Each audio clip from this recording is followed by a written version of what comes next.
ਸਤਿ ਸ਼੍ਰੀ ਅਕਾਲ ਦੋਸਤੋ, ਲੈ ਕੇ ਹਾਜ਼ਰ ਹਾਂ ਨਵੀਂ ਕਹਾਣੀ। ਅੱਜ ਮੇਰੀ ਹਿੰਮਤ ਨਾਲ ਹੀ ਠਾਕੁਰਾਂ ਦੀਆਂ ਸਾਰੀਆਂ ਔਰਤਾਂ ਦੇ ਦਿਲ ਵਿੱਚ ਮੇਰੇ ਲਈ ਇੱਜ਼ਤ ਅਤੇ ਪਿਆਰ ਵੱਧ ਗਿਆ ਸੀ। ਸਾਰੀਆਂ ਔਰਤਾਂ ਅੱਜ ਮੇਰੀ ਵਜ੍ਹਾ ਕਰਕੇ ਆਜ਼ਾਦ ਹੋ ਗਈਆਂ ਸੀ। ਹੁਣ ਉਹ ਆਪਣੀ ਮਰਜ਼ੀ ਨਾਲ ਹਰ ਗੱਲ ਕਹਿ ਅਤੇ ਸੁਣ ਸਕਦੀਆਂ ਸੀ। ਹੁਣ ਆਪਣੀ ਮਰਜ਼ੀ ਨਾਲ ਕਿਤੇ ਵੀ ਆ ਜਾ ਸਕਦੀਆਂ ਸੀ। ਹੁਣ ਉਹਨਾਂ ਨੂੰ ਆਪਣੇ ਪਤੀ ਤੋਂ ਡਰਨ ਦੀ ਕੋਈ ਜ਼ਰੂਰਤ ਨਹੀਂ ਸੀ। ਠਾਕੁਰਾਂ ਦੇ ਸਾਰੇ ਮਰਦਾਂ ਨੂੰ ਮੇਰੇ ਫੈਸਲੇ ਨੇ ਡਰਾ ਦਿੱਤਾ ਸੀ। ਸ਼ਾਇਦ ਇਹ ਮੈਨੂੰ ਸਭ ਕੁਝ ਪਹਿਲਾਂ ਹੀ ਕਰ ਦੇਣਾ ਚਾਹੀਦਾ ਸੀ। ਤੁਸੀਂ ਜਿੰਨਾ ਕਿ ਜ਼ੁਲਮ ਸਹਿਣ ਕਰੋਗੇ ਓਨਾ ਹੀ ਤਾਕਤਵਰ ਹੁੰਦੇ ਜਾਓਗੇ। ਜ਼ੁਲਮ ਨੂੰ ਖਤਮ ਕਰਨ ਦੇ ਲਈ ਉਸ ਦੇ ਖਿਲਾਫ ਆਵਾਜ਼ ਉਠਾਉਣਾ ਬਹੁਤ ਜ਼ਰੂਰੀ ਹੈ। ਜ਼ੁਲਮ ਸਹਿਣਾ ਬਹਾਦਰੀ ਨਹੀਂ, ਉਸ ਦੇ ਵਿਰੁੱਧ ਆਵਾਜ਼ ਉਠਾਉਣਾ ਬਹਾਦਰੀ ਆ। ਪਰ ਜਦੋਂ ਮੈਨੂੰ ਸਮਝ ਆਈ ਤਾਂ ਉਦੋਂ ਬਹੁਤ ਦੇਰ ਹੋ ਚੁੱਕੀ ਸੀ। ਚਲੋ ਦੇਰ ਆਈ ਦਰੁਸਤ ਆਈ। ਹੁਣ ਕੋਈ ਵੀ ਜ਼ੁਲਮ ਕਰਨ ਤੋਂ ਪਹਿਲਾਂ 100 ਵਾਰ ਸੋਚੇਗਾ। ਮੇਰੀ ਕਹਾਣੀ ਬਹੁਤ ਦਰਦਨਾਕ ਆ। ਮੈਂ ਜੇਲ੍ਹ 'ਚ ਬੈਠੀ ਤੁਹਾਨੂੰ ਸਭ ਨੂੰ ਆਪਣੀ ਕਹਾਣੀ ਸੁਣਾਉਣਾ ਚਾਹੁੰਦੀ ਹਾਂ। ਮੇਰੀ ਕਹਾਣੀ ਉਹਨਾਂ ਔਰਤਾਂ ਲਈ ਆ ਜੋ ਆਪਣੇ ਪਤੀ ਦੇ ਜ਼ੁਲਮਾਂ ਸਾਹਮਣੇ ਹਾਰ ਚੁੱਕੀਆਂ ਹਨ, ਜੋ ਸਮਾਜ ਦੇ ਖੋਖਲੇ ਰੀਤੀ ਰਿਵਾਜਾਂ ਦੀ ਬਲੀ ਚੜ੍ਹ ਜਾਂਦੀਆਂ। ਉਹਨਾਂ ਔਰਤਾਂ ਨੂੰ ਹੱਥ ਜੋੜ ਕੇ ਰਿਕੁਐਸਟ ਆ ਕਿ ਮੇਰੀ ਇਹ ਕਹਾਣੀ ਜ਼ਰੂਰ ਸੁਣਿਓ। ਮੈਂ ਆਪਣੀ ਕਹਾਣੀ ਅਦਾਲਤ ਤੋਂ ਸ਼ੁਰੂ ਕਰਦੀ ਹਾਂ, ਜਿੱਥੇ ਮੇਰੀ 6 ਸਾਲ ਦੀ ਬੇਟੀ ਮੁਜਰਮ ਆ। ਇਸ ਕੇਸ ਵਿੱਚ ਜਿਵੇਂ ਕੋਈ ਮੇਰੇ ਗਲ 'ਚੋਂ ਮੇਰੇ ਸਾਹ ਖਿੱਚ ਰਿਹਾ ਹੋਵੇ। ਮੈਂ ਪੂਰੇ ਪਰਦੇ ਵਿੱਚ ਸੀ। ਬਸ ਮੇਰੀਆਂ ਅੱਖਾਂ ਬੇਵਸੀ ਨਾਲ ਸਭ ਕੁਝ ਦੇਖ ਰਹੀਆਂ ਸੀ। ਮੇਰਾ ਦਿਲ ਸੀ ਜੋ ਮਮਤਾ ਦੇ ਸੁੱਕੇ ਸਮੁੰਦਰ ਵਿੱਚ ਲਹਿਰਾਂ ਉੱਠ ਰਹੀਆਂ ਹੋਣ। ਮੈਂ ਕੰਬਦੀ ਆਵਾਜ਼ ਨਾ ਬੋਲੀ। ਇਹ ਇੱਕ ਮਾਂ ਦੀ ਪੁਕਾਰ ਸੀ ਜੋ ਅਸਮਾਨ ਨੂੰ ਹਿਲਾਉਣ ਦੀ ਤਾਕਤ ਰੱਖਦੀ ਹੈ। ਮੇਰੀਆਂ ਅੱਖਾਂ ਦਾ ਇੱਕ ਵੀ ਹੰਝੂ ਉਹ ਦੇਖ ਲੈਂਦਾ ਤਾਂ ਉਹ ਸ਼ਾਇਦ ਮੇਰੀ ਆਤਮਾ ਕੱਢ ਲੈਂਦਾ। ਹਕੀਕਤ ਵਿੱਚ ਮੈਨੂੰ ਜਿਉਣ ਦੀ ਕੋਈ ਖੁਆਇਸ਼ ਨਹੀਂ ਸੀ, ਪਰ ਮੇਰੀਆਂ ਅੱਖਾਂ ਦੀਆਂ ਪੁਤਲੀਆਂ ਉਸ ਮਾਸੂਮ ਜਾਨ 'ਤੇ ਰੁਕ ਗਈਆਂ ਸੀ ਜੋ 5 ਸਾਲ ਦੀ ਉਮਰ ਵਿੱਚ ਕਚਹਿਰੀ ਵਿੱਚ ਖੜੀ ਸੀ। ਕਿਸੇ ਦੇ ਵੀ ਦਿਲ 'ਤੇ ਬਿਜਲੀ ਨਹੀਂ ਡਿੱਗ ਰਹੀ ਸੀ। ਡਿੱਗਦੀ ਵੀ ਕਿਵੇਂ? ਉਸ ਨੂੰ ਇਸ ਜਗ੍ਹਾ 'ਤੇ ਪਹੁੰਚਾਉਣ ਵਾਲੇ ਵੀ ਉਹੀ ਸੀ ਜਿਨ੍ਹਾਂ ਨੇ ਉਸ ਨੂੰ ਜਨਮ ਦਿੱਤਾ ਸੀ। ਉਸ ਨੂੰ ਪੈਦਾ ਕਰਨ ਵਾਲੇ ਉਸ ਦੇ ਆਪਣੇ ਮਾਤਾ ਪਿਤਾ। ਬਾਕੀਆਂ ਦਾ ਤਾਂ ਹਮਦਰਦੀ ਅਤੇ ਇਨਸਾਨੀਅਤ ਦਾ ਰਿਸ਼ਤਾ ਸੀ। ਉਸ ਦਾ ਗਵਾਹ ਸਿਰਫ ਉਸ ਦਾ ਮਾਮਾ ਸੀ, ਜਾਣੀ ਕਿ ਮੇਰਾ ਭਰਾ। ਉਸ ਦਾ ਕੇਸ ਕਾਫੀ ਕਮਜ਼ੋਰ ਸੀ ਕਿਉਂਕਿ ਉਸ ਦੇ ਖਿਲਾਫ ਕੇਸ ਕਰਨ ਵਾਲਾ ਮੇਰਾ ਪਤੀ ਤੇ ਮੁਜਰਮ ਦਾ ਬਾਪ ਸੀ, ਇੰਸਪੈਕਟਰ ਨੈਤਿਕ, ਅਤੇ ਉਸ ਦੇ ਖਿਲਾਫ ਗਵਾਹਾਂ 'ਚ ਉਸ ਦੀ ਮਾਂ ਸੀ। ਇਹ ਮੇਰੀ ਬਦਕਿਸਮਤੀ ਸੀ ਜਿਸ ਨੇ ਮੈਨੂੰ ਅੱਜ ਇੰਨਾ ਬੇਵੱਸ ਕਰ ਦਿੱਤਾ ਸੀ। ਮੈਂ ਖੁਦ ਅੱਜ ਆਪਣੇ ਦਿਲ ਦੇ ਟੁਕੜੇ ਦੇ ਖਿਲਾਫ ਗਵਾਹੀ ਦੇਣ ਦੇ ਲਈ ਮੌਜੂਦ ਸੀ। ਦਿਲ ਵਿੱਚ ਉਸ ਔਲਾਦ ਦੀ ਮੌਤ ਦਾ ਦਰਦ ਵੀ ਤਾਜ਼ਾ ਸੀ ਜੋ ਵਿਛੜ ਗਈ ਸੀ ਤੇ ਦੂਜੀ ਔਲਾਦ ਨੂੰ ਖੁਦ ਮੌਤ ਦੇ ਮੂੰਹ ਵੱਲ ਧੱਕ ਰਹੀ ਸੀ। ਮੇਰੀ ਇੱਕ ਬੇਟੀ ਸੀ ਜੋ ਆਪਣੇ ਭਰਾ ਨਾਲ ਜੁੜਵਾ ਸੀ, ਜਿਸ ਦੀ ਜਾਨ ਦੀ ਖਾਤਰ ਮੈਂ ਮੌਤ ਨੂੰ ਗਲ ਲਗਾਉਣ ਤੋਂ ਡਰ ਰਹੀ ਸੀ, ਕਿਉਂਕਿ ਮੈਂ ਜਾਣਦੀ ਸੀ ਕਿ ਮੇਰੀਆਂ ਅੱਖਾਂ ਬੰਦ ਹੁੰਦੇ ਹੀ ਉਸ ਨੂੰ ਵੀ ਮੌਤ ਦੇ ਹਵਾਲੇ ਕਰ ਦਿੱਤਾ ਜਾਵੇਗਾ, ਚਾਹੇ ਜਿਉਂਦੀ ਹੋਵੇ ਚਾਹੇ ਮਰਦਾ। ਅੱਗੇ ਖੂਹ ਤੇ ਪਿੱਛੇ ਖਾਈ ਸੀ। ਰੱਬ ਨੇ ਮੈਨੂੰ ਅਜਿਹੇ ਦਰਾਹੇ 'ਤੇ ਲਿਆ ਕੇ ਖੜਾ ਕਰ ਦਿੱਤਾ ਸੀ ਜੋ ਮੈਂ ਪਲ ਪਲ ਮਰ ਰਹੀ ਸੀ। ਕਚਹਿਰੀ ਵਿੱਚ ਵਕੀਲਾਂ ਦੀ ਬਹਿਸ ਚੱਲ ਰਹੀ ਸੀ। ਮੇਰੀ ਪਤੀ ਵੱਲੋਂ ਹਾਇਰ ਕੀਤਾ ਹੋਇਆ ਵਕੀਲ ਇੱਕ ਬਹੁਤ ਮਸ਼ਹੂਰ ਵਕੀਲ ਸੀ। ਸਭ ਨੂੰ ਯਕੀਨ ਸੀ ਕਿ ਉਹ ਵਕੀਲ ਕੇਸ ਜਿੱਤ ਜਾਵੇਗਾ। ਮੇਰੇ ਦਿਲ ਦੇ ਅੰਦਰ ਦਾ ਦਰਦ ਤੇ ਤੜਫ ਸਿਰਫ ਮੇਰੀ ਬੱਚੀ ਲਈ ਸੀ। ਮੇਰੀ ਨਜ਼ਰ ਆਪਣੀ ਬੱਚੀ 'ਤੇ ਟਿਕੀ ਹੋਈ ਸੀ। ਉਸ ਦੀ ਮਾਸੂਮੀਅਤ ਕਿਤੇ ਆਪਣੇ ਬਾਪ ਨੂੰ, ਕਿਤੇ ਉੱਥੇ ਮੌਜੂਦ ਲੋਕਾਂ ਨੂੰ ਤੇ ਕਦੇ ਮੈਨੂੰ ਦੇਖਦੀ ਸੀ। ਆਖਰ ਉਸ ਦਾ ਮਾਸੂਮ ਦਿਮਾਗ ਕੀ ਸੋਚ ਰਿਹਾ ਹੋਵੇਗਾ? ਉਹ ਤਾਂ ਉਹਨਾਂ ਸਾਰੀਆਂ ਸਮੱਸਿਆਵਾਂ ਨੂੰ ਸਮਝ ਹੀ ਨਹੀਂ ਪਾ ਰਹੀ ਸੀ। ਉਸ ਨਾਲ ਕੀ ਹੋ ਰਿਹਾ ਤੇ ਆਉਣ ਵਾਲੇ ਸਮੇਂ ਵਿੱਚ ਉਸ ਨਾਲ ਕੀ ਹੋਵੇਗਾ। ਮੈਂ ਹੋਸ਼ ਵਿੱਚ ਉਦੋਂ ਆਈ ਜਦੋਂ ਮੈਨੂੰ ਬੁਲਾਇਆ ਗਿਆ। ਆਵਾਜ਼ ਸੁਣ ਕੇ ਮੈਂ ਗੁੰਮਸੁੰਮ ਬੈਠੀ ਸੀ। ਮੋਨਿਕਾ ਨੂੰ ਕਚਹਿਰੀ ਵਿੱਚ ਬੁਲਾਇਆ ਜਾਵੇ। ਸਾਰੇ ਲੋਕਾਂ ਦੀ ਨਜ਼ਰ ਮੇਰੇ 'ਤੇ ਸੀ। ਮੇਰੇ ਪਤੀ ਦੀ ਅੱਗ ਬਰਸਾਉਂਦੀਆਂ ਹੋਈਆਂ ਨਜ਼ਰ ਮੇਰੇ 'ਤੇ ਸੀ। ਉਸ ਦੀਆਂ ਨਜ਼ਰਾਂ ਦੀ ਵਾਰਨਿੰਗ ਮੇਰੇ ਤੋਂ ਜ਼ਿਆਦਾ ਕੌਣ ਸਮਝ ਸਕਦਾ ਸੀ। ਮੇਰਾ ਦਿਲ ਕੀਤਾ ਕਿ ਮੈਂ ਚੀਖ ਕੇ ਹਕੀਕਤ ਸਭ ਦੇ ਸਾਹਮਣੇ ਖੋਲ੍ਹ ਦੇਵਾਂ, ਪਰ ਉਸ ਦੇ ਬਾਅਦ ਵਾਲੇ ਦਰਦਨਾਕ ਅੰਜਾਮ ਤੋਂ ਵੀ ਡਰ ਰਹੀ ਸੀ। ਮੇਰੇ ਪੈਰਾਂ ਵਿੱਚ ਮਜਬੂਰੀ ਦੀਆਂ ਵੇੜੀਆਂ ਮੈਨੂੰ ਮਜਬੂਰ ਕਰ ਰਹੀਆਂ ਸੀ। ਆਖਰ ਮੈਂ ਲੜਖੜਾਉਂਦੇ ਹੋਏ ਕਦਮਾਂ ਨਾਲ ਉੱਠ ਖੜੀ ਤੇ ਆਪਣੀ ਬੇਟੀ ਦੇ ਬਿਲਕੁਲ ਸਾਹਮਣੇ ਜਾ ਕੇ ਖੜ ਗਈ। ਮੇਰਾ ਦਿਲ ਕਰ ਰਿਹਾ ਸੀ ਕਿ ਜ਼ਮੀਨ ਫਟ ਜਾਵੇ ਤੇ ਮੈਂ ਜ਼ਮੀਨ ਦੇ ਵਿੱਚ ਹੀ ਧੱਸ ਜਾਵਾਂ ਜਾਂ ਉਹਨਾਂ ਲੋਕਾਂ ਦੀਆਂ ਨਜ਼ਰਾਂ ਤੋਂ ਲੁਕ ਜਾਵਾਂ। ਆਪਣੀ ਕਾਰਤਿਕਾ ਨੂੰ ਲੈ ਕੇ ਇਹਨਾਂ ਦਰਿੰਦਿਆਂ ਤੋਂ ਦੂਰ ਚਲੀ ਜਾਵਾਂ ਜੋ ਮੇਰੀ ਬੇਟੀ ਨੂੰ ਜਿਉਂਦੀ ਸਾੜਨ ਦੇ ਲਈ ਜਾਲ ਵਿਛਾ ਕੇ ਬੈਠੇ ਸੀ। ਵਕੀਲ ਮੇਰੇ ਕੋਲ ਆਇਆ ਤੇ ਮੈਨੂੰ ਸਵਾਲ ਕਰਨ ਲੱਗਿਆ। ਉਸ ਦਾ ਹਰ ਸਵਾਲ ਮੇਰੇ ਤੇ ਬਿਜਲੀ ਦੀ ਤਰ੍ਹਾਂ ਡਿੱਗ ਰਿਹਾ ਸੀ। ਮੇਰੀਆਂ ਅੱਖਾਂ ਦੇ ਸਾਹਮਣੇ ਮੇਰੇ 3 ਬੱਚਿਆਂ ਦਾ ਦੁੱਖ ਸੀ। ਉਸ ਵਕੀਲ ਨੇ ਚੁਭਦੇ ਸ਼ਬਦਾਂ 'ਚ ਕਿਹਾ ਕਿ ਤੁਹਾਡੀ ਬੇਟੀ ਕਾਰਤਿਕਾ ਨੇ ਕਈ ਵਾਰ ਪਹਿਲਾਂ ਵੀ ਆਪਣੇ ਭਰਾ ਨੂੰ ਮਾਰਨ ਦੀ ਕੋਸ਼ਿਸ਼ ਕੀਤੀ ਸੀ। ਮੈਂ ਨਜ਼ਰ ਚੁੱਕ ਕੇ ਆਪਣੀ ਬੇਟੀ ਵੱਲ ਦੇਖਿਆ। ਸਭ ਦੀਆਂ ਨਜ਼ਰਾਂ ਮੇਰੇ ਵੱਲ ਸੀ। ਮੇਰੇ ਭਰਾ ਮੇਰੇ ਵੱਲ ਉਮੀਦ ਭਰੀ ਨਜ਼ਰ ਨਾਲ ਦੇਖ ਰਿਹਾ ਸੀ, ਪਰ ਮੈਂ ਵੀ ਬੇਰਹਿਮੀ ਵਾਲੀ ਹੱਦ ਪਾਰ ਕਰ ਦਿੱਤੀ। ਮੈਂ ਕੰਬਦੇ ਹੋਏ ਬੁੱਲ੍ਹਾਂ ਨਾਲ ਕਿਹਾ, ਹਾਂਜੀ। ਇਹ ਬੇਰਹਿਮ ਸ਼ਬਦ ਮੇਰੇ ਮੂੰਹ 'ਚੋਂ ਨਿਕਲ ਗਿਆ। ਮੇਰੀ ਬੇਟੀ ਮੈਨੂੰ ਸਮਝ ਨਹੀਂ ਸਕੀ। ਉਸ ਵਕਤ ਮੇਰਾ ਕਲੇਜਾ ਮੇਰੇ ਮੂੰਹ 'ਚ ਆ ਰਿਹਾ ਸੀ। ਮੈਂ ਮਜਬੂਰ ਸੀ। ਇੱਕ ਤੰਗ ਦਿਲ ਪਿਓ ਦੇ ਨਾਲ ਮਾਂ ਵੀ ਤੰਗ ਦਿਲ ਹੋ ਗਈ ਸੀ। ਮੇਰੀ ਗਵਾਹੀ ਤੋਂ ਬਾਅਦ ਕਚਹਿਰੀ ਵਿੱਚ ਸ਼ਰਨਾਟਾ ਛਾ ਗਿਆ। ਸ਼ਾਇਦ ਕਿਸੇ ਨੂੰ ਵੀ ਇਹ ਉਮੀਦ ਨਹੀਂ ਸੀ। ਜੱਜ ਨੇ ਦੋਹਾਂ ਵਕੀਲਾਂ ਦੀਆਂ ਦਲੀਲਾਂ ਸੁਣੀਆਂ ਹੋਣ। ਵਕਤ ਸੀ ਫੈਸਲੇ ਦਾ।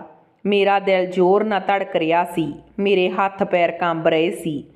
ਜੱਜ ਸਾਹਿਬ ਨੇ ਜਦੋਂ ਆਪਣੇ ਫੈਸਲੇ ਦੇ ਸ਼ਬਦ ਕਹੇ ਤਾਂ ਮੇਰੇ ਕੰਨਾਂ ਨੂੰ ਇਸ ਤਰ੍ਹਾਂ ਲੱਗ ਰਿਹਾ ਸੀ ਜਿਵੇਂ ਮੇਰੇ ਕੰਨਾਂ 'ਚ ਕਿਸੇ ਨੇ ਲੋਹੇ ਦੇ ਸਰੀਏ ਦੇ ਦਿੱਤੇ ਹੋਣ। ਮੇਰੀਆਂ ਪ੍ਰਾਰਥਨਾਵਾਂ ਨਾਲ ਕੋਈ ਅਸਰ ਨਹੀਂ ਹੋਇਆ। ਸ਼ਾਇਦ ਮੇਰੀ ਉਸ ਗਵਾਹੀ ਨੇ ਮੇਰੇ ਰੱਬ ਨੂੰ ਵੀ ਨਾਰਾਜ਼ ਕਰ ਦਿੱਤਾ। ਸਾਰੇ ਸਬੂਤਾਂ ਤੇ ਗਵਾਹਾਂ ਨੂੰ ਮੱਦੇ-ਨਜ਼ਰ ਰੱਖਦੇ ਹੋਏ ਅਦਾਲਤ ਇਸ ਨਤੀਜੇ 'ਤੇ ਪਹੁੰਚੀ ਕਿ ਕਾਰਤਿਕਾ ਨੇ ਆਪਣੇ ਭਰਾ ਰਜਤ ਦਾ ਕਤਲ ਕਰ ਦਿੱਤਾ। ਸਜ਼ਾ ਦੇ ਤੌਰ 'ਤੇ ਇਹ ਅਦਾਲਤ ਕਾਰਤਿਕਾ ਨੂੰ ਮੌਤ ਦੀ ਸਜ਼ਾ ਸੁਣਾਉਂਦੀ ਆ। ਇਹ ਫੈਸਲੇ ਮੇਰੇ ਲਈ ਕਹਿਰ ਸੀ। ਅਦਾਲਤ ਵਿੱਚ ਮੌਜੂਦ ਹਰ ਆਦਮੀ ਲਈ ਇਹ ਫੈਸਲਾ ਕਹਿਰ ਬਣ ਕੇ ਟੁੱਟਿਆ ਸੀ, ਸਿਵਾਏ ਨੈਤਿਕ ਦੇ। ਉਹ ਬਹੁਤ ਖੁਸ਼ ਹੋਇਆ। ਜੱਜ ਉੱਠ ਕੇ ਚਲਾ ਗਿਆ। ਅਦਾਲਤ ਬਰਖਾਸਤ ਹੋ ਗਈ ਸੀ। ਉਹ ਮੇਰੀ ਬੇਟੀ ਨੂੰ ਲਿਜਾਣ ਲੱਗੇ। ਉਹ ਮਾਸੂਮ ਆਪਣੇ 'ਤੇ ਕਹਿਰ ਦੇ ਪਹਾੜ ਟੁੱਟਣ ਤੋਂ ਅਣਜਾਣ ਬੇਵਸੀ 'ਚ ਮੈਨੂੰ ਦੇਖ ਕੇ ਰੋ ਪਈ।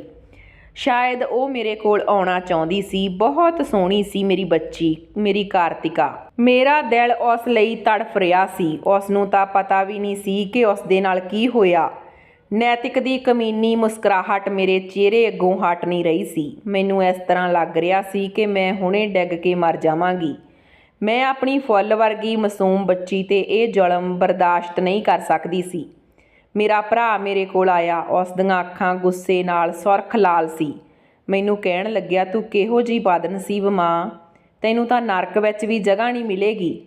ਮੈਂ ਆਪਣੀਆਂ ਬੇਜਾਨ ਅੱਖਾਂ ਨਾਲ ਆਪਣੇ ਭਰਾ ਨੂੰ ਦੇਖਿਆ। ਮੈਨੂੰ ਕੋਸਣ ਵਾਲਾ ਸਿਰਫ ਮੇਰਾ ਭਰਾ ਹੀ ਨਹੀਂ, ਬਲਕਿ ਬਾਕੀ ਲੋਕ ਵੀ ਹੌਲੀ-ਹੌਲੀ ਆਵਾਜ਼ ਵਿੱਚ ਮੇਰੇ ਬਾਰੇ ਤਰ੍ਹਾਂ-ਤਰ੍ਹਾਂ ਦੀਆਂ ਗੱਲਾਂ ਕਰ ਰਹੇ ਸੀ ਕਿ ਆਖਰ 6 ਸਾਲ ਦੀ ਬੱਚੀ ਨੇ ਇਹ ਸਭ ਕਿਵੇਂ ਕਰ ਦਿੱਤਾ, ਜਾਂ ਉਸ ਬੱਚੀ ਦਾ ਮੁਕੱਦਰ ਹੀ ਮਾੜਾ ਸੀ।